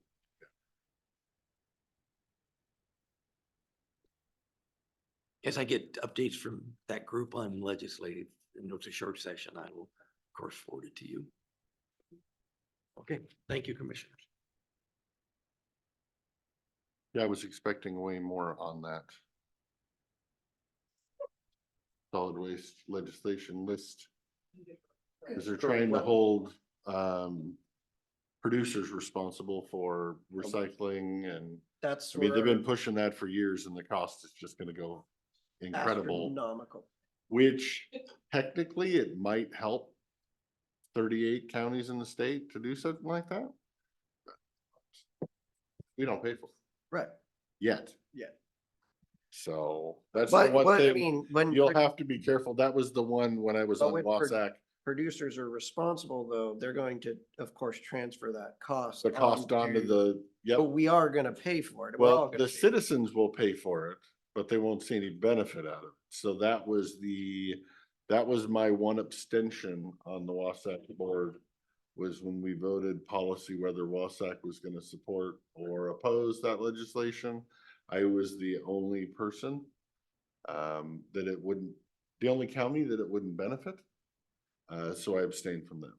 And I explained to them why, and they all understand. But yeah, no, it's coming eventually. It's better when it's just might take farther down the road, the better for our residents. Right. Well, when you look out, like the producer that produced it might not be around by the time it gets to the, responsibility part. And I don't know, to me, it's tough legislation to require, a producer to support something that could be 20 years out when you don't know what, Let's say how do you track it? I would still argue that it's not on the producer. The producer, if he's making a little styrofoam lunchbox, is just gonna charge an extra 5 cents for the styrofoam lunchbox, and the consumer's gonna be paying. And it'll probably go into an account where they'll use Or it for you're whatever they gonna be want. paying 10 cents for your bags at your grocery store, and it's not the producer that's paying for it. No, it never is. It's a third party tax through implementation, but anyway, welcome to. Okay, well, that was just kind of the direction I was wondering about, if how you felt about that, because when I read it, I was like, had we supported this? Or at least the solid waste side supported it. We are a little bit ahead, but there is nothing wrong with that because it's supported. So if our auditor, Heather, Joe, would like to come forward, I think we can, are you waiting for people? The rest of the crew? All right, well then we have a whole stack of papers. Is the Barry Dunn or anybody coming for this too? So odds are it'll be right at 11:15, and we're gonna be not doing much until 11:15. Are they coming in person or online? I'm online. I'm a remote. If we need, Oh, all right, thank you, David. Pam called me and said we're running early, so I was already here, ready to rock. Just waiting on Greg. Wow, so 11:15. Call Greg And tell him that, yeah, that you guys had wrapped up, so I think he's on his way over. He had another meeting. Okay, so we will wait for.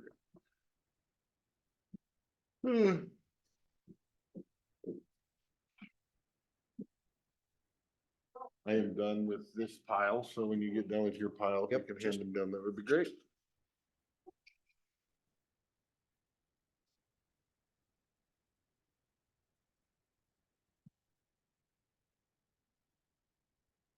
Oh, you didn't sign. Huh? You missed. You missed it. Where's the folder? The same?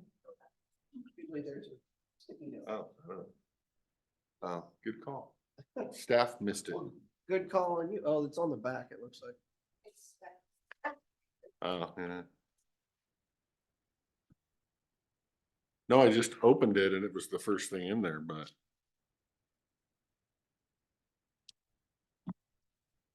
Aaron didn't need paid today.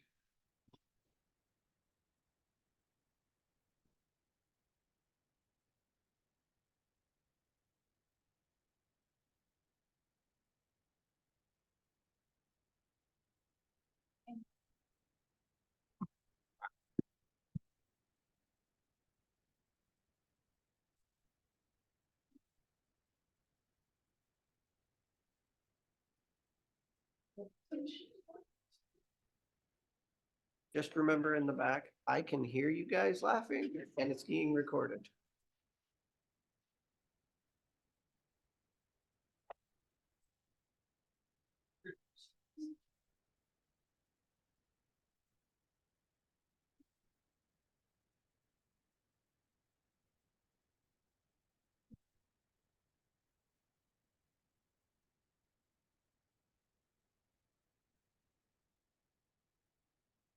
Harassing. Are you looking at a time off sheet? Hmm? Were you looking at a time off sheet? No, I was looking at travel. Oh, You know me.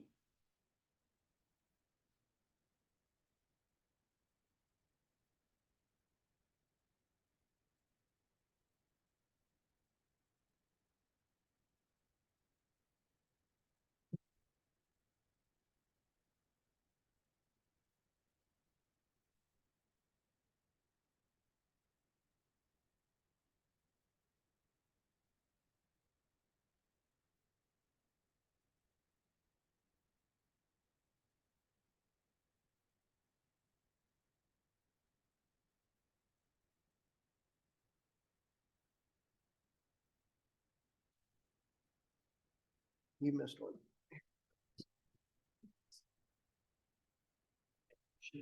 I have another invasive pest workshop that I have to look at. I didn't, there was nothing in here you didn't want to sign though, right? Because they already pulled them. Yes. Yeah, okay, just want to make sure it's when I come across the next.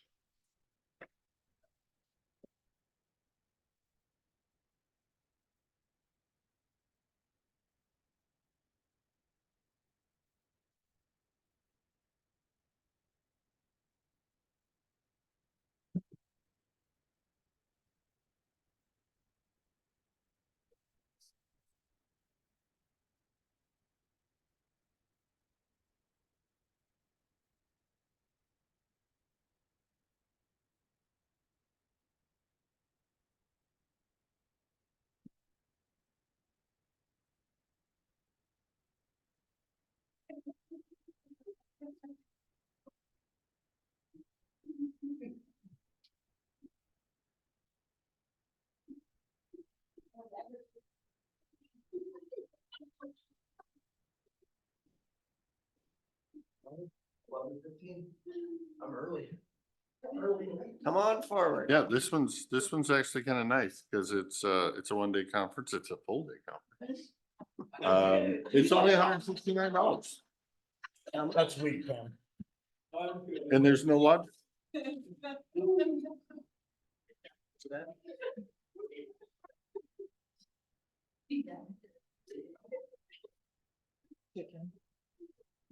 Even so. There you go. Well, because it has to do with invasive species here.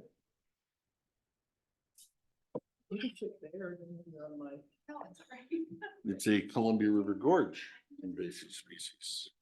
Really, I'm good. I'm really good.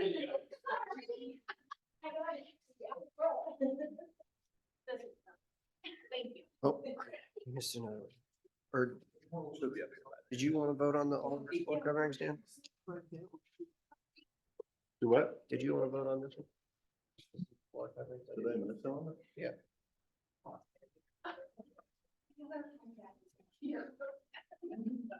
I'll give you guys as long as you need. Get ready. That was a lot of giggles. Yeah.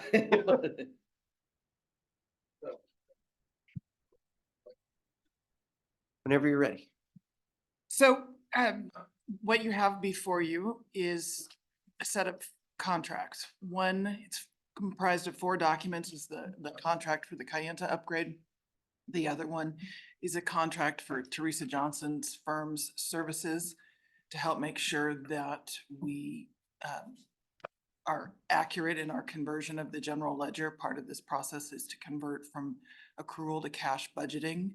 So the general ledger and all of that cleanup will be critical to that. So we don't really have a presentation. It was more just to make sure we were available if you had questions about the contracts that are before you. Do you have any questions, Mr.? I guess primarily from my perspective, this is budget oriented. We're currently paying about how much a year to Kayenta? About 15,000? 50. Oh, we're currently paying about 50,000 and we're gonna go to 350,000 per year. 347 the first year. and then it- Roughly, Then it yes. goes up to about 400,000 by year 5. Yep. And I guess, I know we need the program and we need to upgrade. I'm just trying to figure out with all of our budget constraints moving forward, that is a lot of money in subscriptions. It's a lot of money, even if we spread it out amongst the entire county per department, on a yearly basis. And I guess my question would be is this their lowest offer they can go? Is this what it is no matter what? That's a lot of money per year that we're gonna have to budget in that is going to have an impact on services the rest of the county over. That implies that it has a negative impact. It certainly has an impact, but there's also a positive impact. I mean, we're not talking apples to apples in terms of the current service level and what Kayenta is proposing. Take, for example, the payroll system. We're underutilizing what Kayenta has available. The new system will have time and attendance. It's not simply just a check processing application. We'll have invoicing capability in the AP system that's more robust. It has the ability to build org charts, which HR currently has to use an outside program for. The conversion to cash will greatly decrease the cost of our contract services for preparation of the annual report. It will also decrease our audit costs because they spend a lot of time looking at how we do that. So there are more features. It's not just all of a sudden 50 to 300. It provides for cloud service, which makes remote accessibility easier. So yeah, there are impacts, and yes, it is a big chunk, but we've got to move forward. And if we just wait till the system crashes, that's going to be even more expensive. So I guess those are all really great points, but have we looked at how much those savings are gonna be, or estimates of those savings on the annual audit and outside costs, so that we can get a more of an apples to apples. I know the efficiency had better, increase, which gives us more time to do other things. But I was more talking on the terms of when you have a, you know, $300,000 hit to a budget that we're already, worried, concerned about what that's going to mean for the service levels or staffing or everything else down the line. Because this isn't just if it was a one year hit where we're using ARPA dollars, it'd be really easy.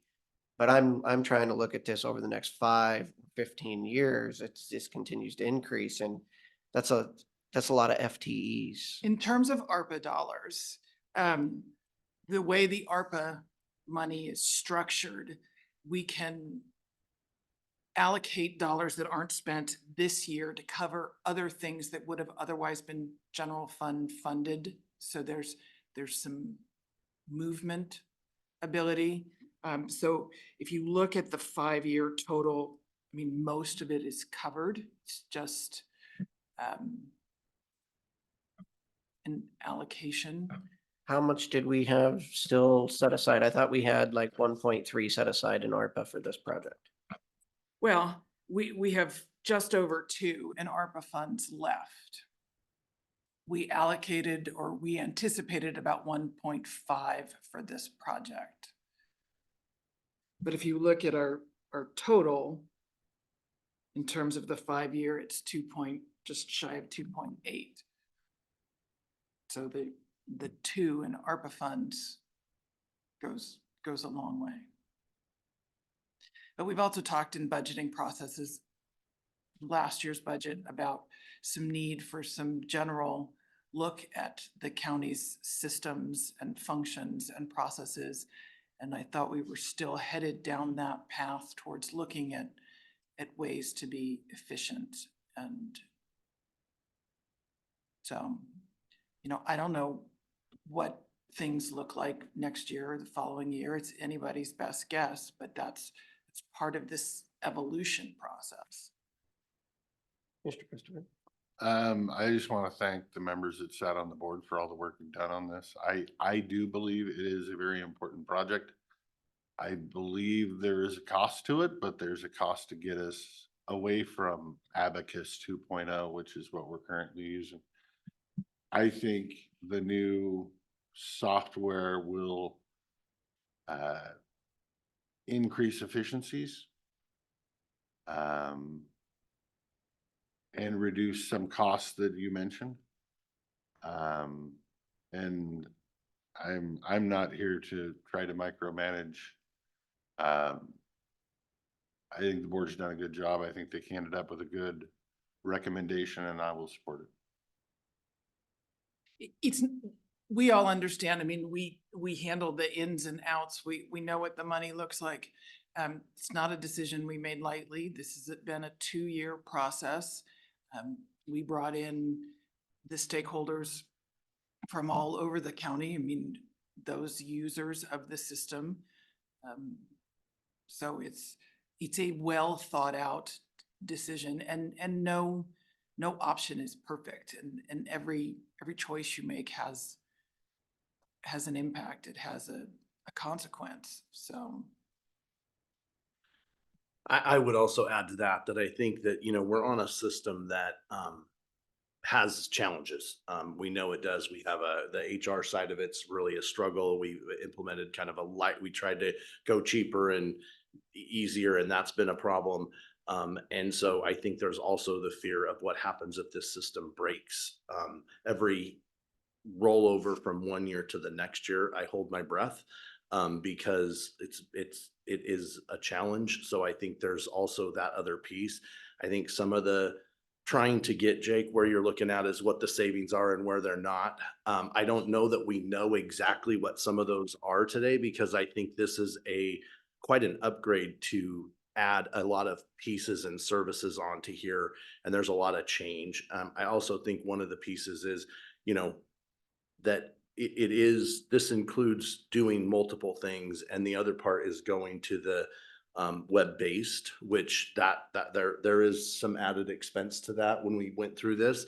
But that's where all the systems are at, and it allows, for us to be able to access the system as needed. So,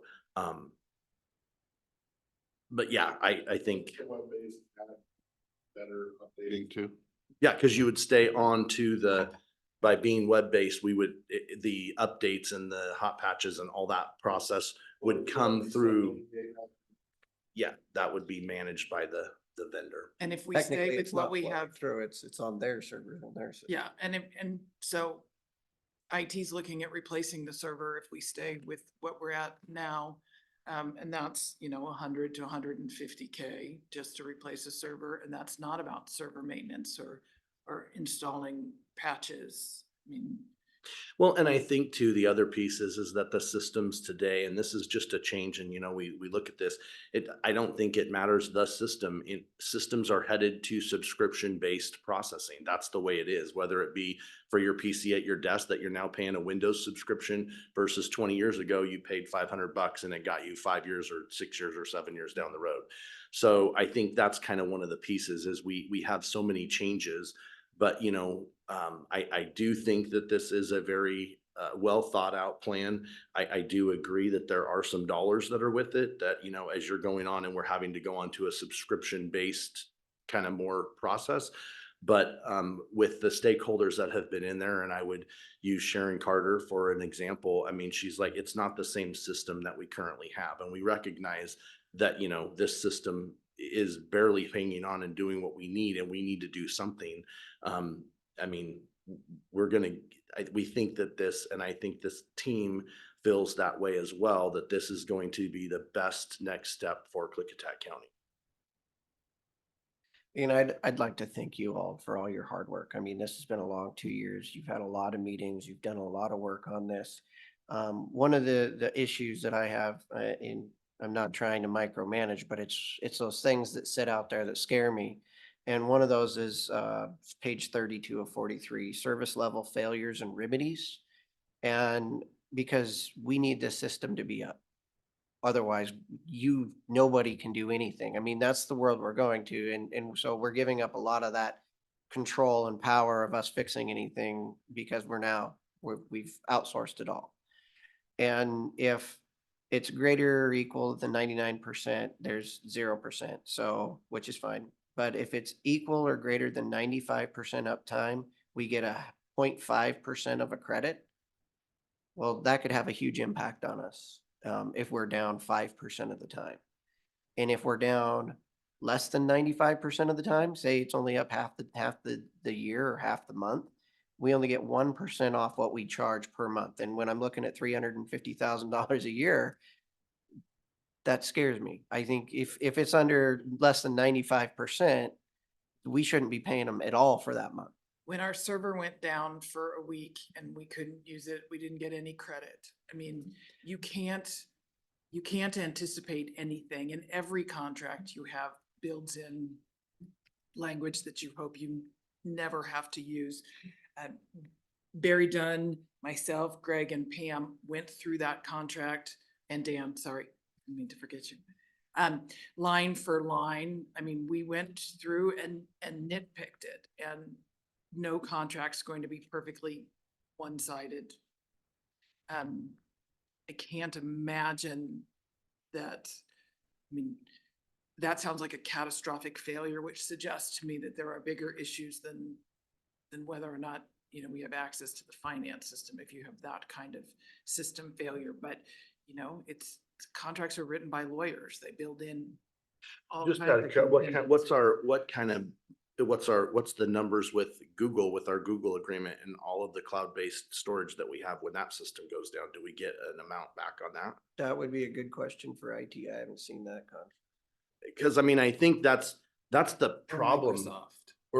But I'm just like, I mean, when that's the part where we are that I don't think we have any control over. But as this, I know for my office, I mean,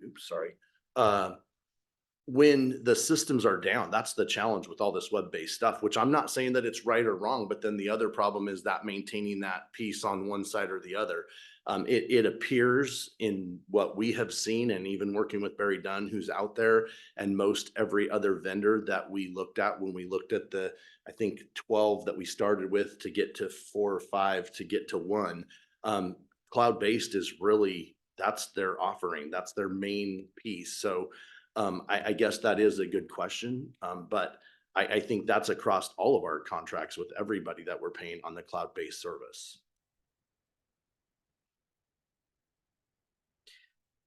So that's why I was just asking, like, did we negotiate? Did we go in, or did we just accept what they put forward? Did we say, you know, this seems a little expensive, what can you do?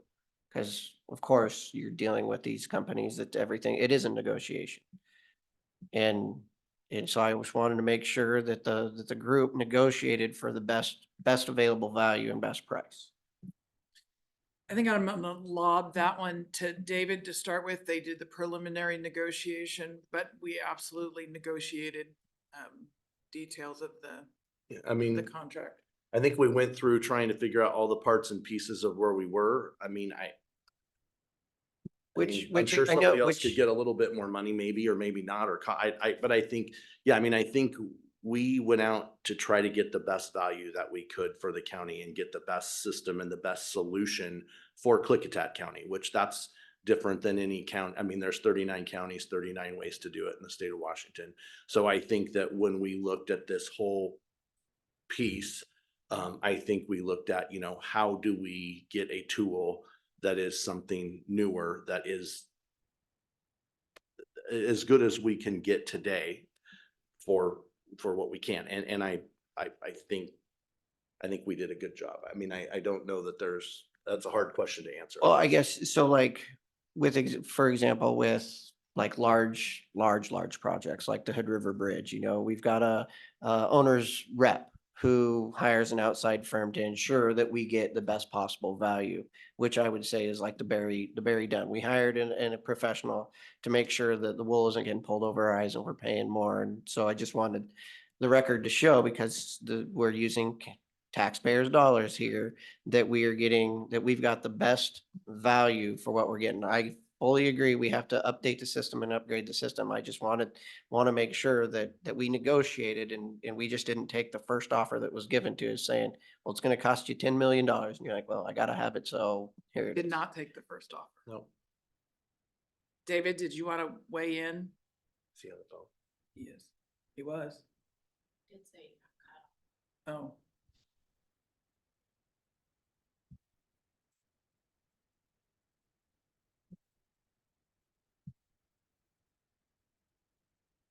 You know, and in terms of negotiating too, you've got to look at what it costs you to, you know, if it costs you $5 to save $1, it's not a smart negotiating strategy. Luckily, I've never been through divorce and had to argue over, you know, a piece of porcelain for.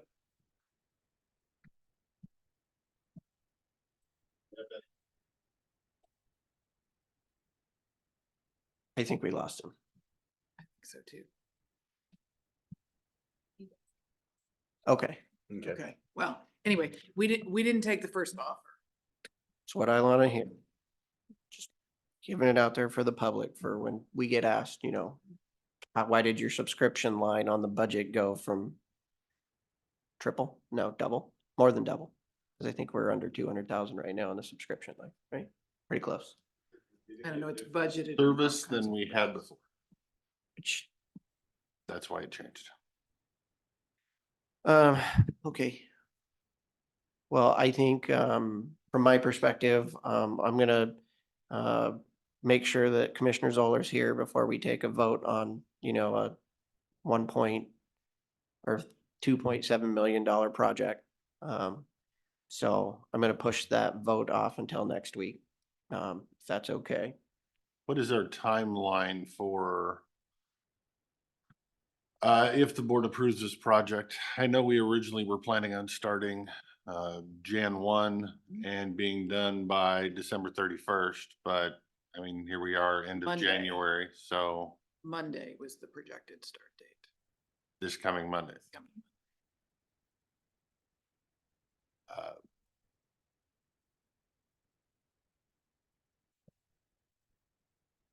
I'm ready to vote, but if I'm gonna make a motion that's gonna get nowhere, I won't make the motion. No, I think the board has always taken a position on very large decisions, that we would all make sure that everybody's here to vote on it. So I think, that's gonna be my answer for today, and I'm sorry, it's not something we had a choice over. So I'm assuming that means Teresa's contract as well. Yes, I'm taking it all as one. Hope it doesn't add more cost to the project. It does. I know. Insignificant compared to these numbers, but How does it add more cost to the project? because we're going to pay her to help us. No, no, No, he's meaning delay, that if we wait until if we wait a Tuesday, is week. there additional cost to the? Oh, no. I believe Sorry. that Kayenta has a team that's set up and ready to roll when we get this agreement. So you know, I mean, I think that's the last conversation that we had with them was they have the group assembled, they're ready. We've gone through the laborious process of going through the contracts, the 4 documents line by line. So I think that they're ready. We're just waiting for the board to decide that this is the direction that we're gonna go. Well, it's been 2 years, as long as it's not going to cost an exorbitant amount of money extra in order to make sure that Commissioner Zoller's here. I think that's the right thing to do on something that's a multi-million-dollar project. Yeah, sorry, I misunderstood the question. But yeah, oh, and do we have an estimate on how much we can anticipate Teresa's contract's gonna cost? Her contract is up to 75 and it's for the whole, the length of, For the 5 years, no, or just for this year? Implementation. 15-month implementation. Yes, for process. this year.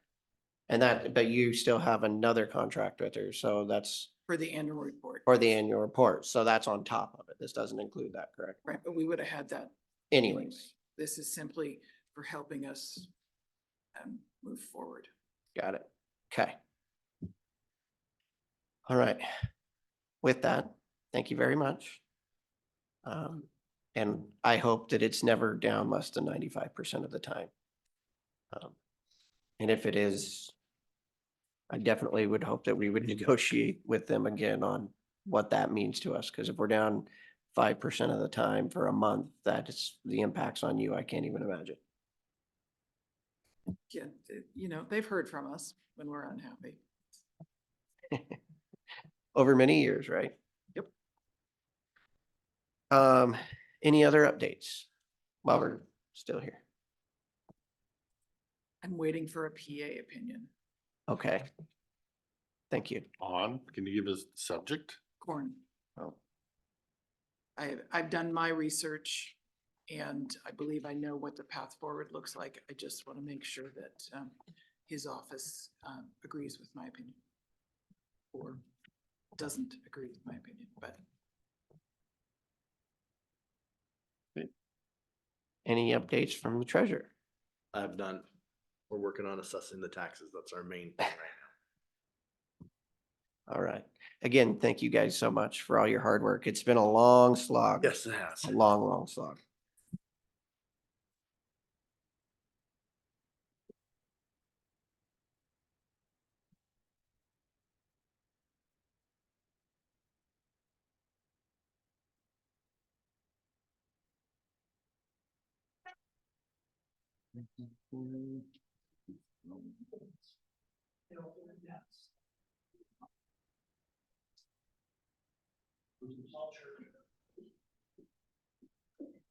Oh, Greg, one last thing to check on. The downtime is from 5 PM to 9 AM Mountain Time. Can we get that changed to Pacific Standard Time so that it doesn't go down at 4 o'clock on us? Yeah, we had that conversation. I don't remember exactly how, I will have to ask Heather but we talked about the downtime and the time zones. Okay, I can't remember off the top of my head because that's for their maintenance, yes. Yep. So I just want to make sure that it's in the contract clearly that they're gonna do maintenance when we're not working. We had that whole discussion. We had the discussion and there was a reason the time was the time. Stayed that way, but Mhm. but for some reason it seemed like we were okay. I need to go back Right. and remember why, because I know we had that. That's the way I remember it, is it had to stay that way for them because they update everybody's at the same time kind of thing. And then there was something on our account where it was like, oh, well, it doesn't matter for us anyway because we don't use it during that time or something of that matter. So it wasn't a big deal for us. I only brought back just the page that had the dollars on it, because I didn't bring the contract. But I will go look and see Okay. if we have, and I will. I remember we addressed that. We talked about, that was a long conversation about when we could be available, and again, just being on this whole platform thing, like with other people, we now have to operate, not that we have to operate, but we gotta figure out how you operate with all the people on that same thing with different time zones and everything else. So I will look up my notes and we'll get back. to Okay, thank you. that. Yeah, no, appreciate it. And offline is totally fine. What's that? Offline is totally fine. Okay. Would you like to make a motion or do you have updates? I don't. Well, Mr. Chairman, I make a motion that we recess for lunch back at 1 o'clock. I will step down and second the motion. All those in favor to recess for 1 o'clock signify by saying aye, unless you'd like discussion. Well, I like the opportunity for discussion because you never know when somebody might. So I like following Robert's Rules of Order and I appreciate that. I do not have discussion. With that, all those in favor signify by saying aye. Aye. Aye, motion carries.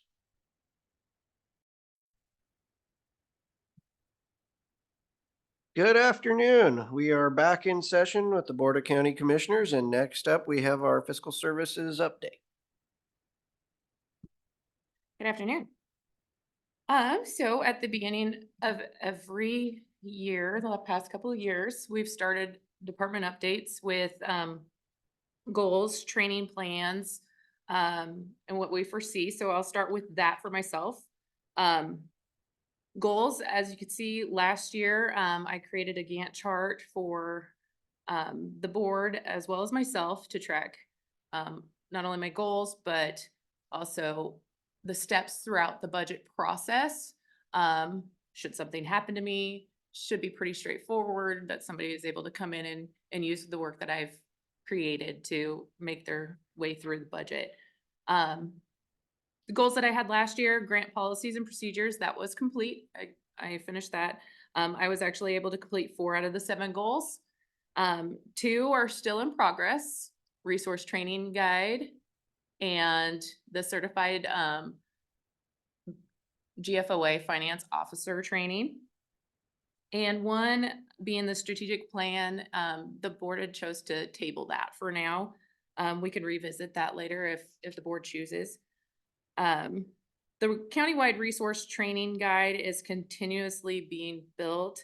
Auditor Joby and I speak on this on what seems like a pretty regular basis. There's always something that comes up that, oh, we should probably draft a process for that. So we're trying to keep a list, but some of those will likely change with new ERP systems. So I don't want to waste our time at this moment. Let's get the new system in place. So table that. In 2023, the board approved for me to apply for the CPFO program, Certified Finance Officer program. I had to wait till the end of 2023 to apply for that program due to budgeting. This was not something that I knew about or planned about in 2022 when we built the 23 budget. But I was able to, in December, go ahead and start that program. I had excess budget, so I was able to do that. This course consists of 7 exams in the following areas of public finance: accounting and finance reporting, treasury and investment management, debt management, planning and budgeting, procurement, risk assessment, compensation, and benefits. My 2024 goals are focused on that certification program. Additionally to that, I would like to continue to work with the auditor and treasurer to streamline county finances. Much of this will be tied to the ERP implementation. I'd like to update our approach to budget checker to work better with our current and tighter budgets. And my biggest and most challenging goal is to come up with a way to get through the budget build seasons, knowing that we're facing a significant deficit. This will take getting a fragmented county to pull together as a team to achieve this goal for the betterment of the whole county. Tied to this, is also having the budget book complete to standard. It's only missing one part, and that is the strategic plan. With that being said, I reached out to Facebook friends in the community. I have amazing and talented friends out there who have shown their support of my request for this budget book by donating photos. Steve Nygaard being one of them. He used to work for the county a long time ago. Michelle Bolton being another. I now have way more photo albums to go through than I have time at this point. But they're all willing to donate them with, as well as with a release that's been approved by the PA's office. So that's fantastic. Next, my training plan. So in addition to the CPFO program, which that program does require 15 hours of CPE credits, as well as 3 GFO engagement credits each year to maintain the certification. I'm attending the 118th annual GFOA conference. This location of the national conference changes every year. Last year it was in Portland. This year is in Orlando. Pre-conference sessions are 4 hours long, which I've signed up for one of them. And a conference session, regular conference sessions are 2 hours long.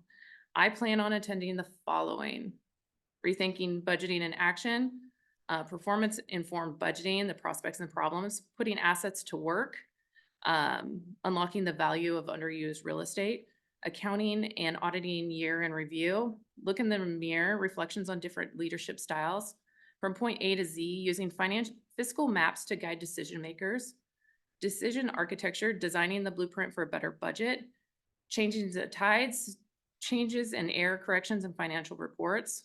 Welcome to 2030 long-term financial planning and government. The who, what, where, and when of budgeting, update on Financial Data Transparency Act, rethinking financial reporting, a new tool for public finance, can AI hack a brighter future? You've got a friend in me, the benefit of succession planning and mentoring, show me the money options for increasing revenue. So that is full days of training sessions and classes. Throughout my attendance with GFOA in the past 3 years, I've had the pleasure of meeting many people, one of which being the GFOA Director of Resources Development, Katie Ludwig. Having this contact with her gave me the opportunity to be able to reach out for guidance. She's provided me with material to assist us with navigating our current and ongoing financial situation. I'd like to thank the board for continuing to authorize my travel and training requests. They're invaluable, allowing me to help others to be better, to do better, not only for the board, but for all other elected officials, directors, and constituents. Next up, the calendar, the 2024 fiscal calendar has been reviewed by the auditor and circulated to all offices. This is a calendar that gets drafted at the beginning of the year, just kind of outlining the plan for the budget, deadlines for the budget amendments, also known as supplemental budgets, and the 2025 budget build. This can get altered, it can change at times, but every department has it. It's on the shared drive as well in the budget folder. If the board would like a physical copy, I can print one for you.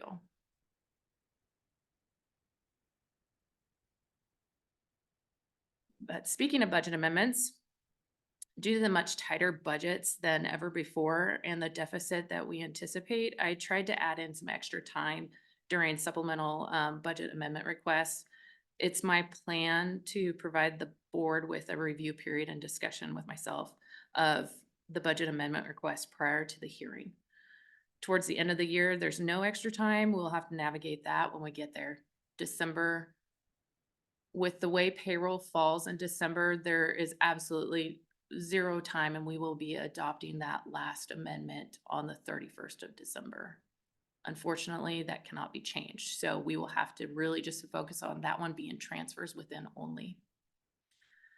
But the only way that this will work for my plan of getting a review period with the board is if other offices and departments get me their information in a timely manner.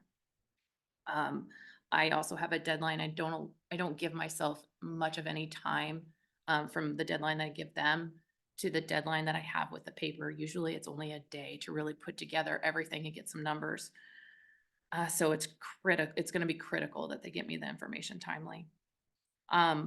I believe that we're coming into a time, maybe within this year, maybe it's not this year, but maybe it's next year, that not all budget amendment requests will be able to be approved.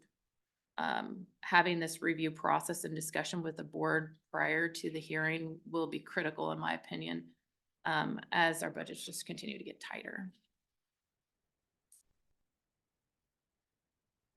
That is a department update. Now on to quarterly reports. So every time I've given a quarterly report, I start at the county webpage so that everybody knows and can watch me walk through where to get to fiscal services webpage and how to access those reports. So we just click on fiscal services, puts us at the home page. We're currently in 2023 quarter reports. From here, you have the quarterly reports that the board has in PDF format, as well as the dashboards that I will walk through if you sign up with Smart Sheets. Apparently it's going to take some time to load today. So everybody within the county can go ahead and click through the website and see everything that we are talking about today. But I will just go to the quarter four report. So as far as nation goes, Q3 and Q4 GDP growth rate has risen above 2%. It's been a while since we've seen that. Pretty good news. Hopeful news, I guess, anyway. Sales tax revenue finished the year, as I had been trending all year long, 8% below budget anyway. Excise tax did come in low as well. We budgeted property tax conservatively. We've done this, I say we, it's really Greg, budgets the property tax conservatively, and he's done this, year over year with a purpose. So that way, when we receive a little bit of an excess, then it's a nice bump there, and it helps make up for some other areas. So we received 7% above the total of property tax. Landfill revenue in 2023 year exceeded budget by $423,500, as I had reported, I believe, in Q3. This unexpected revenue was reserved to make up for the anticipated loss of revenue in the 2024 budget. So that those dollars have been put in reserves to be used in 2024. Interest rates or interest earnings that we received, the county has not seen a rate of that size since 2008. So I do not expect to receive that going forward in the 2024 year.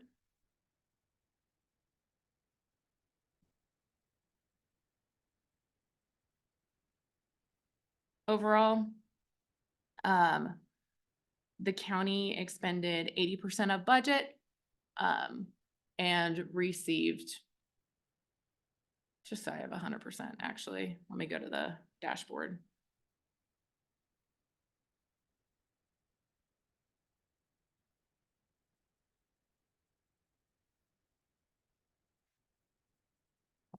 So in consideration of our amended budget, where we anticipated 61 million, we received 55 million. That mostly actually sits in federal grants, and more specifically the road. I mean, they had to switch gears and do other projects, so they didn't have a chance to do some of those federal roads. And And Pam is still waiting on revenue from stuff she's billed in fourth quarter, so that hasn't come in yet. Excise tax. This was really the first full year that we were gonna see, you know, where excise tax landed. The market changed a little bit. We also had to do some refunds that trickled over in the beginning of the year related to a sale, SDS sale, I believe. And Greg, correct me if I'm wrong.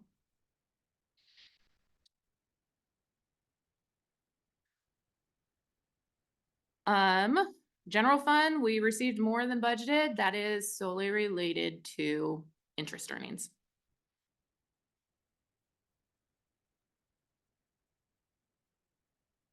Any questions on revenue? No? Okay.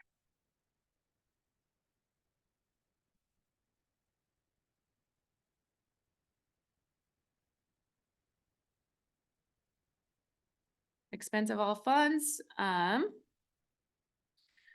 You know, we have a lot of funds that are more project specific, that, you know, usually the projects don't always get completed and some get rolled over, those types of things. So we ended up coming in 80% of what we planned to spend. We did have a total of $1.8 million of budget amendments over the course of the year. So I've added an extra bar to this chart so you could see the original budget versus the amended budget.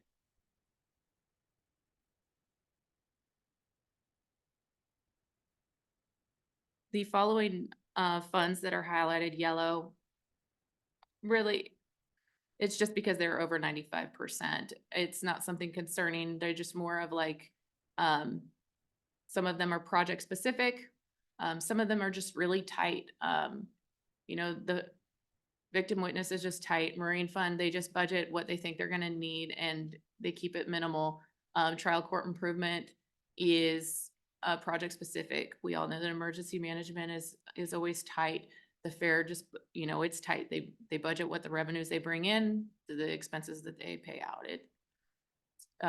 201, the bond, Greg just budgets what that payment is, so when he expends it. So those are not concerning by any means. It's just sticking with the method that's I've used all year.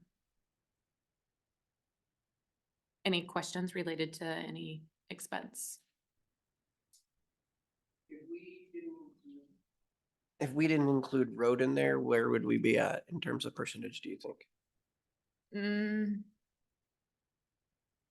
I don't know.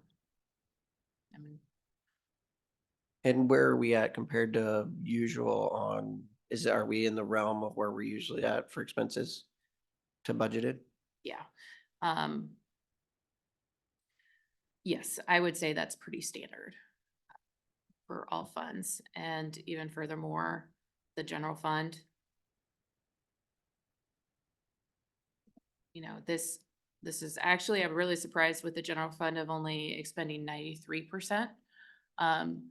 I would expect the general fund to be 95 or more. Okay. Those departments are much tighter, much more lean. Really, the changes made in WSU contributed to a little bit less use there. But again, I did the same thing. I added the amended budget change for the general fund specifically. And then highlighted some areas, sticking with the same method of how I color coordinate each one of these departments or funds throughout the year. So auditor was close, 97%. Commissioners were close to 95%. East District, West District courts, again, those are 99% every year. Adult probation also is always right there, 96 or more.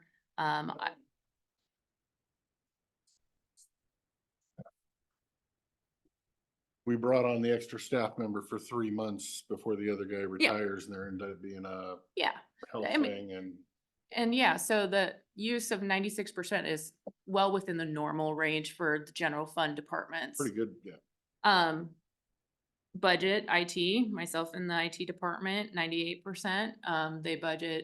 They cut back, they budgeted really specific, project specific as well. My budget has little to nothing in it, so. Auditors non-departmental, this is where we're paying, Barry Dunn. We're transitioning insurance invoices for the general fund over to auditors non-departmental, so, we utilized every dollar in Heather's department, not to call you out, sorry. But, 99.78% there. There was a moment of like, whoop, timeout, we gotta stop using that one. The sheriff did end up, after the supplemental, going over budget a little bit. And they finished off the year with a budget of 5.6 million. Did we end up getting that one resolved? In what regard?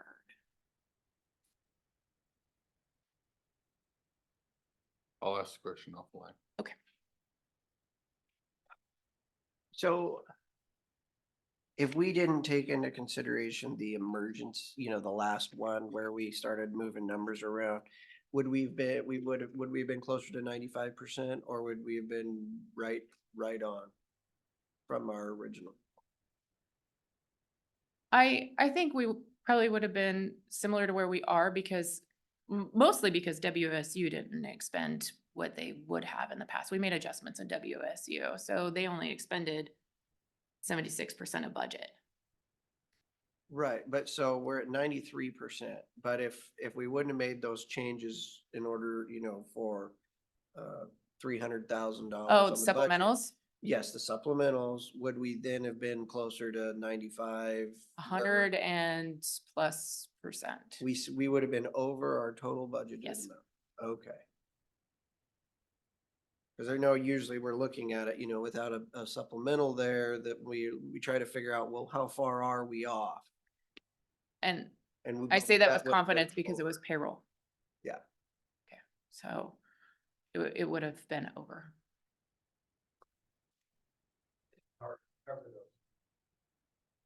That's why that's why I'm trying to build in an extra time that maybe we could meet with on a workshop or even on a Tuesday, that we sit together and we go over the requests together. Cause I believe that it's gonna come a point in time where I'm not gonna have any buckets to pull from, so I can't just easily say, I can cover this way. It's gonna take more of a strategic approach to supplemental budget I think requests. we need to know before the supplemental, we need to know minimum 6 months in advance if something like that's gonna happen again. With our current ERP system, our current Kayenta, there's only so much I can see in advance. You guys see what I see. By the time it gets to me, it's already 2 months too late. Right. And because we don't have an AP system, I can't see what's in the pipeline. We're not seeing, there's just so much lag time even with payroll to where we can't run reports until payday instead of, new ERP system, time and attendance already in the system and things get approved. We'll see that more real time. So. But if it's structural though, we still should be able to see that ahead of time. There are some indicators, yes, to some degree, but I don't have control over people's budgets once it's been approved. So, and how they spend those dollars. So if they go make a bunch of Amazon purchases, I'm not gonna see that for 2 months. And payroll's gonna process no matter what. Right. So I do have a couple ideas that I have on the finance committee agendas to kind of brainstorm for budget checker. That was part of the talking points in my update. Currently our budget checker is set to the total department or fund budget as a whole, the bottom line number. that only stops any AP. So after speaking with Pam, I think we have some options and some change up, but I want to brainstorm that with the finance committee first to see, if that's pulling that lever and doing something different is going to cause a trickle down effect in other areas before I bring it to the board. I have ideas to help that. Just need to encourage offices and departments to more notice we have. December is no notice. That when they see.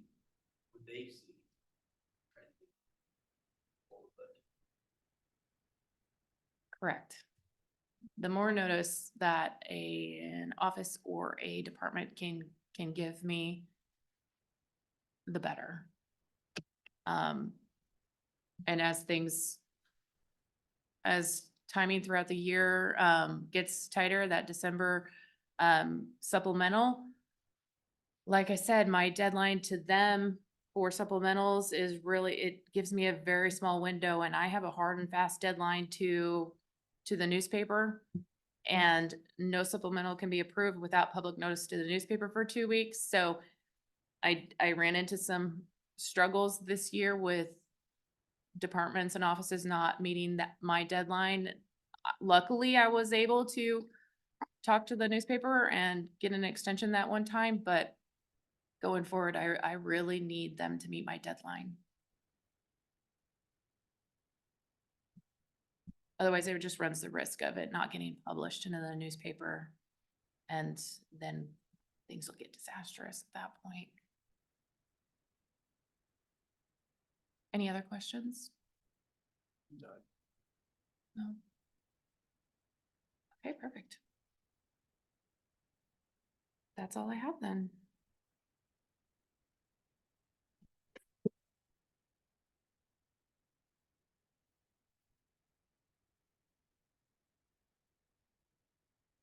Thank you, Jen. And thank you for taking all the time to go over it with me ahead of time. Yeah. Helps a lot. Do we have any questions from any of our electeds on the budget? All right. Regular meeting. Yep.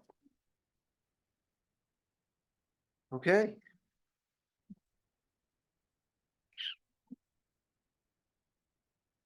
All right. Miscellaneous reports, Commissioner Christopher, do you have anything? I do not. Do you have any legislation you'd like to chat about? I know we don't have Commissioner Zoller here to make it a group, but I got the Wasac hot list sent over. There was one that I thought about testifying on yesterday, but doesn't look like there's a whole lot. A lot of stuff's getting stopped in its tracks. I'll have a better update tomorrow.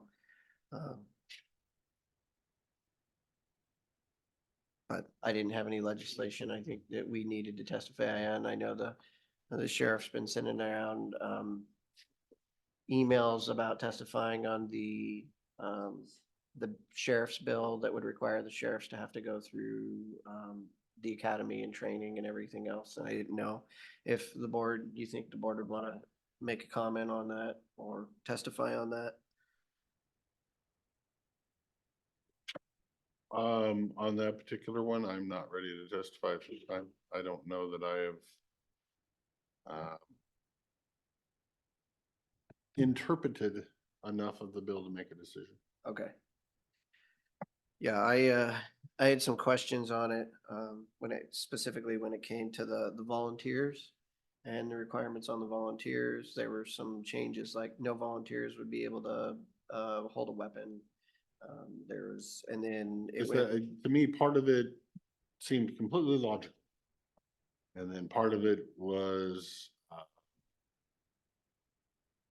retaliatory and obstructive and would keep us from getting things done.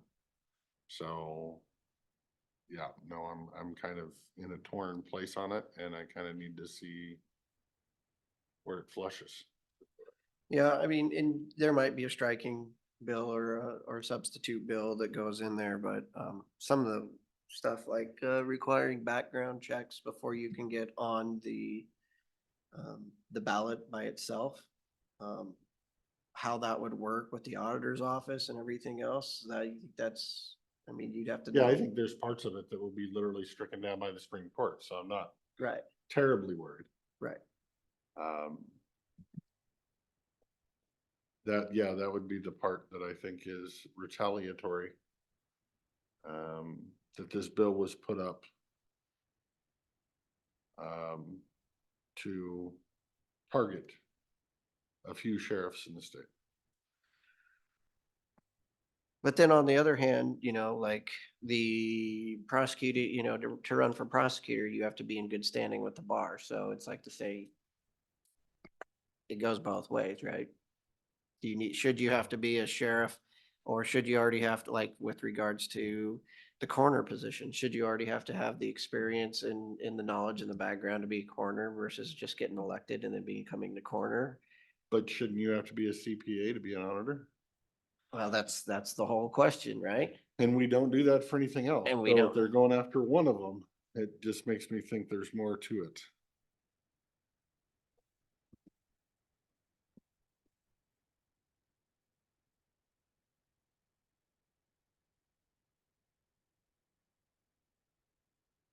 No, I believe all elected officials should have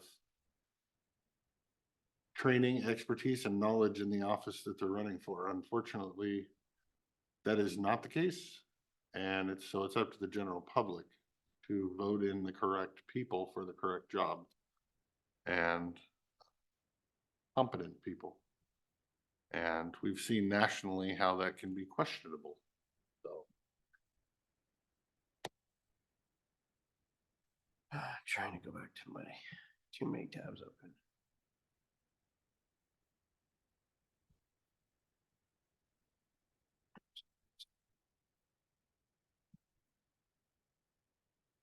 Well, I think what the issue we're gonna see going forward is getting anybody to run for these positions as we become more polarized, whether they're. I don't worry about not getting anybody to run for these positions. I worry more about getting the wrong type of people to run for these positions, because good people won't want them. That's my worry. And so if you have good people not running, you end up with bad people. And whatever interpretation you want of bad people, but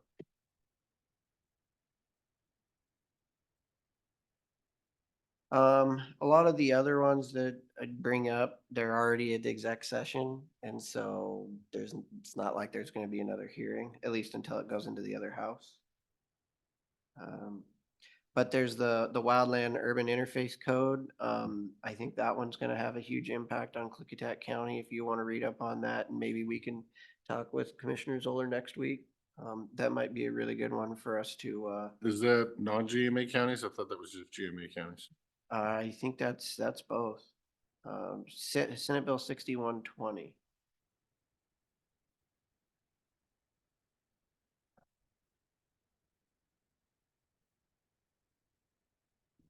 And then we don't worry about impact fees.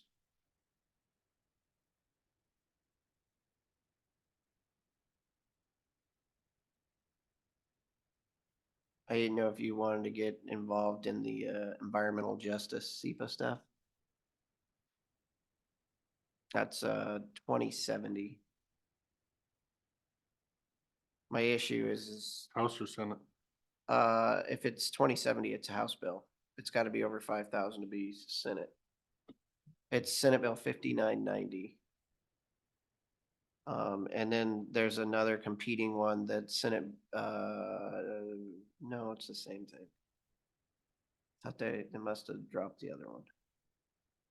First degree murder, juvenile law enforcement. Are these bills that Wasak's already taken a position on? Or are these bills that No, Wasak is neutral on? it's neutral But you're concern. curious if we. Yeah, if we want to take a position, because you know, the big county, little county thing. That looks like it's gonna get a lot worse. from the agenda for tomorrow.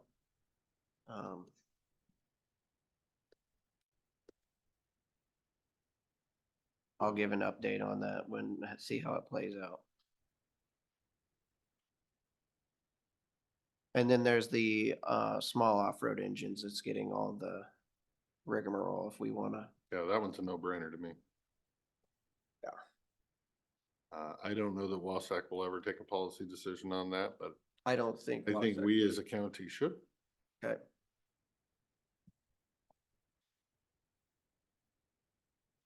Not that I'm opposed to somebody running an electric lawnmower. Battery powered lawnmower. Saw one in action last summer. They Was work really good. cool and really quiet. Yeah. I just don't want to afford or Require force it. retired couple living in a trailer park, barely getting month to month to have to buy a $500 lawnmower. Oh, it could be a lot more than that. Yeah. So there's consequences to our, So that one had its public hearing January 11th and hasn't moved. And I doubt that it's likely going to move this year, but it was there last year in a different form and didn't move either. So Right. I'm hopeful. right. But it's, the cutoff is coming up real quick. So, I mean, that was, I think they were trying to bite off a lot on that one. I mean, it's, if that's what a city wants to do and their requirements and everything else. But we live a different world out here. Not yeah, we're the bad guys according to them. So Well, punish accordingly. I guess that goes back to your whole comment on people running for positions, who gets to say who's good and who's bad, right? So that's kind of the date. We have a couple in the Senate back east, if I'm remembering correctly. That what? We have a couple that probably shouldn't be there out of the last election. In our state senate? No, federal. Oh. It might have got there on Not their laurels, yeah, or yeah. but he's gone. Is he completely Yeah. Did he do it on his own or did he get the boot? Oh, Call boot. I didn't know he was officially gone. I think he's gone. And then we have a couple 'Cause we have to question their mental cognitude on whether they're mentally capable to have the job, and they got elected. So yeah, no, I question the voters sometimes. I walked by him in the DC hall, and that was I think 3 days before he got the boot. What else do I got on the? Well, he's got another member from his home state that I would question that one as well, but I won't get into politics. But I'm playing fair, one on one party and one on the other party, so. Right. That's a non-biased opinion.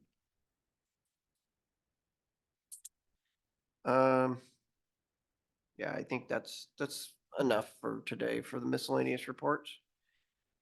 We don't have anything for executive session that I know of. Looking forward to Commissioner Zoller being back next week. With that, if you'd like to make a motion. Mr. Chairman, I move that we adjourn the meeting for today. There are no workshops or radio scheduled for the week. I would second the motion. Any discussion? Nope. Hearing none. All those in favor signify by saying aye. Aye. Aye. And for Motion those on carries. Zoom, I'm fixing the cords underneath the table. Thank you, everyone on Zoom, for tuning in.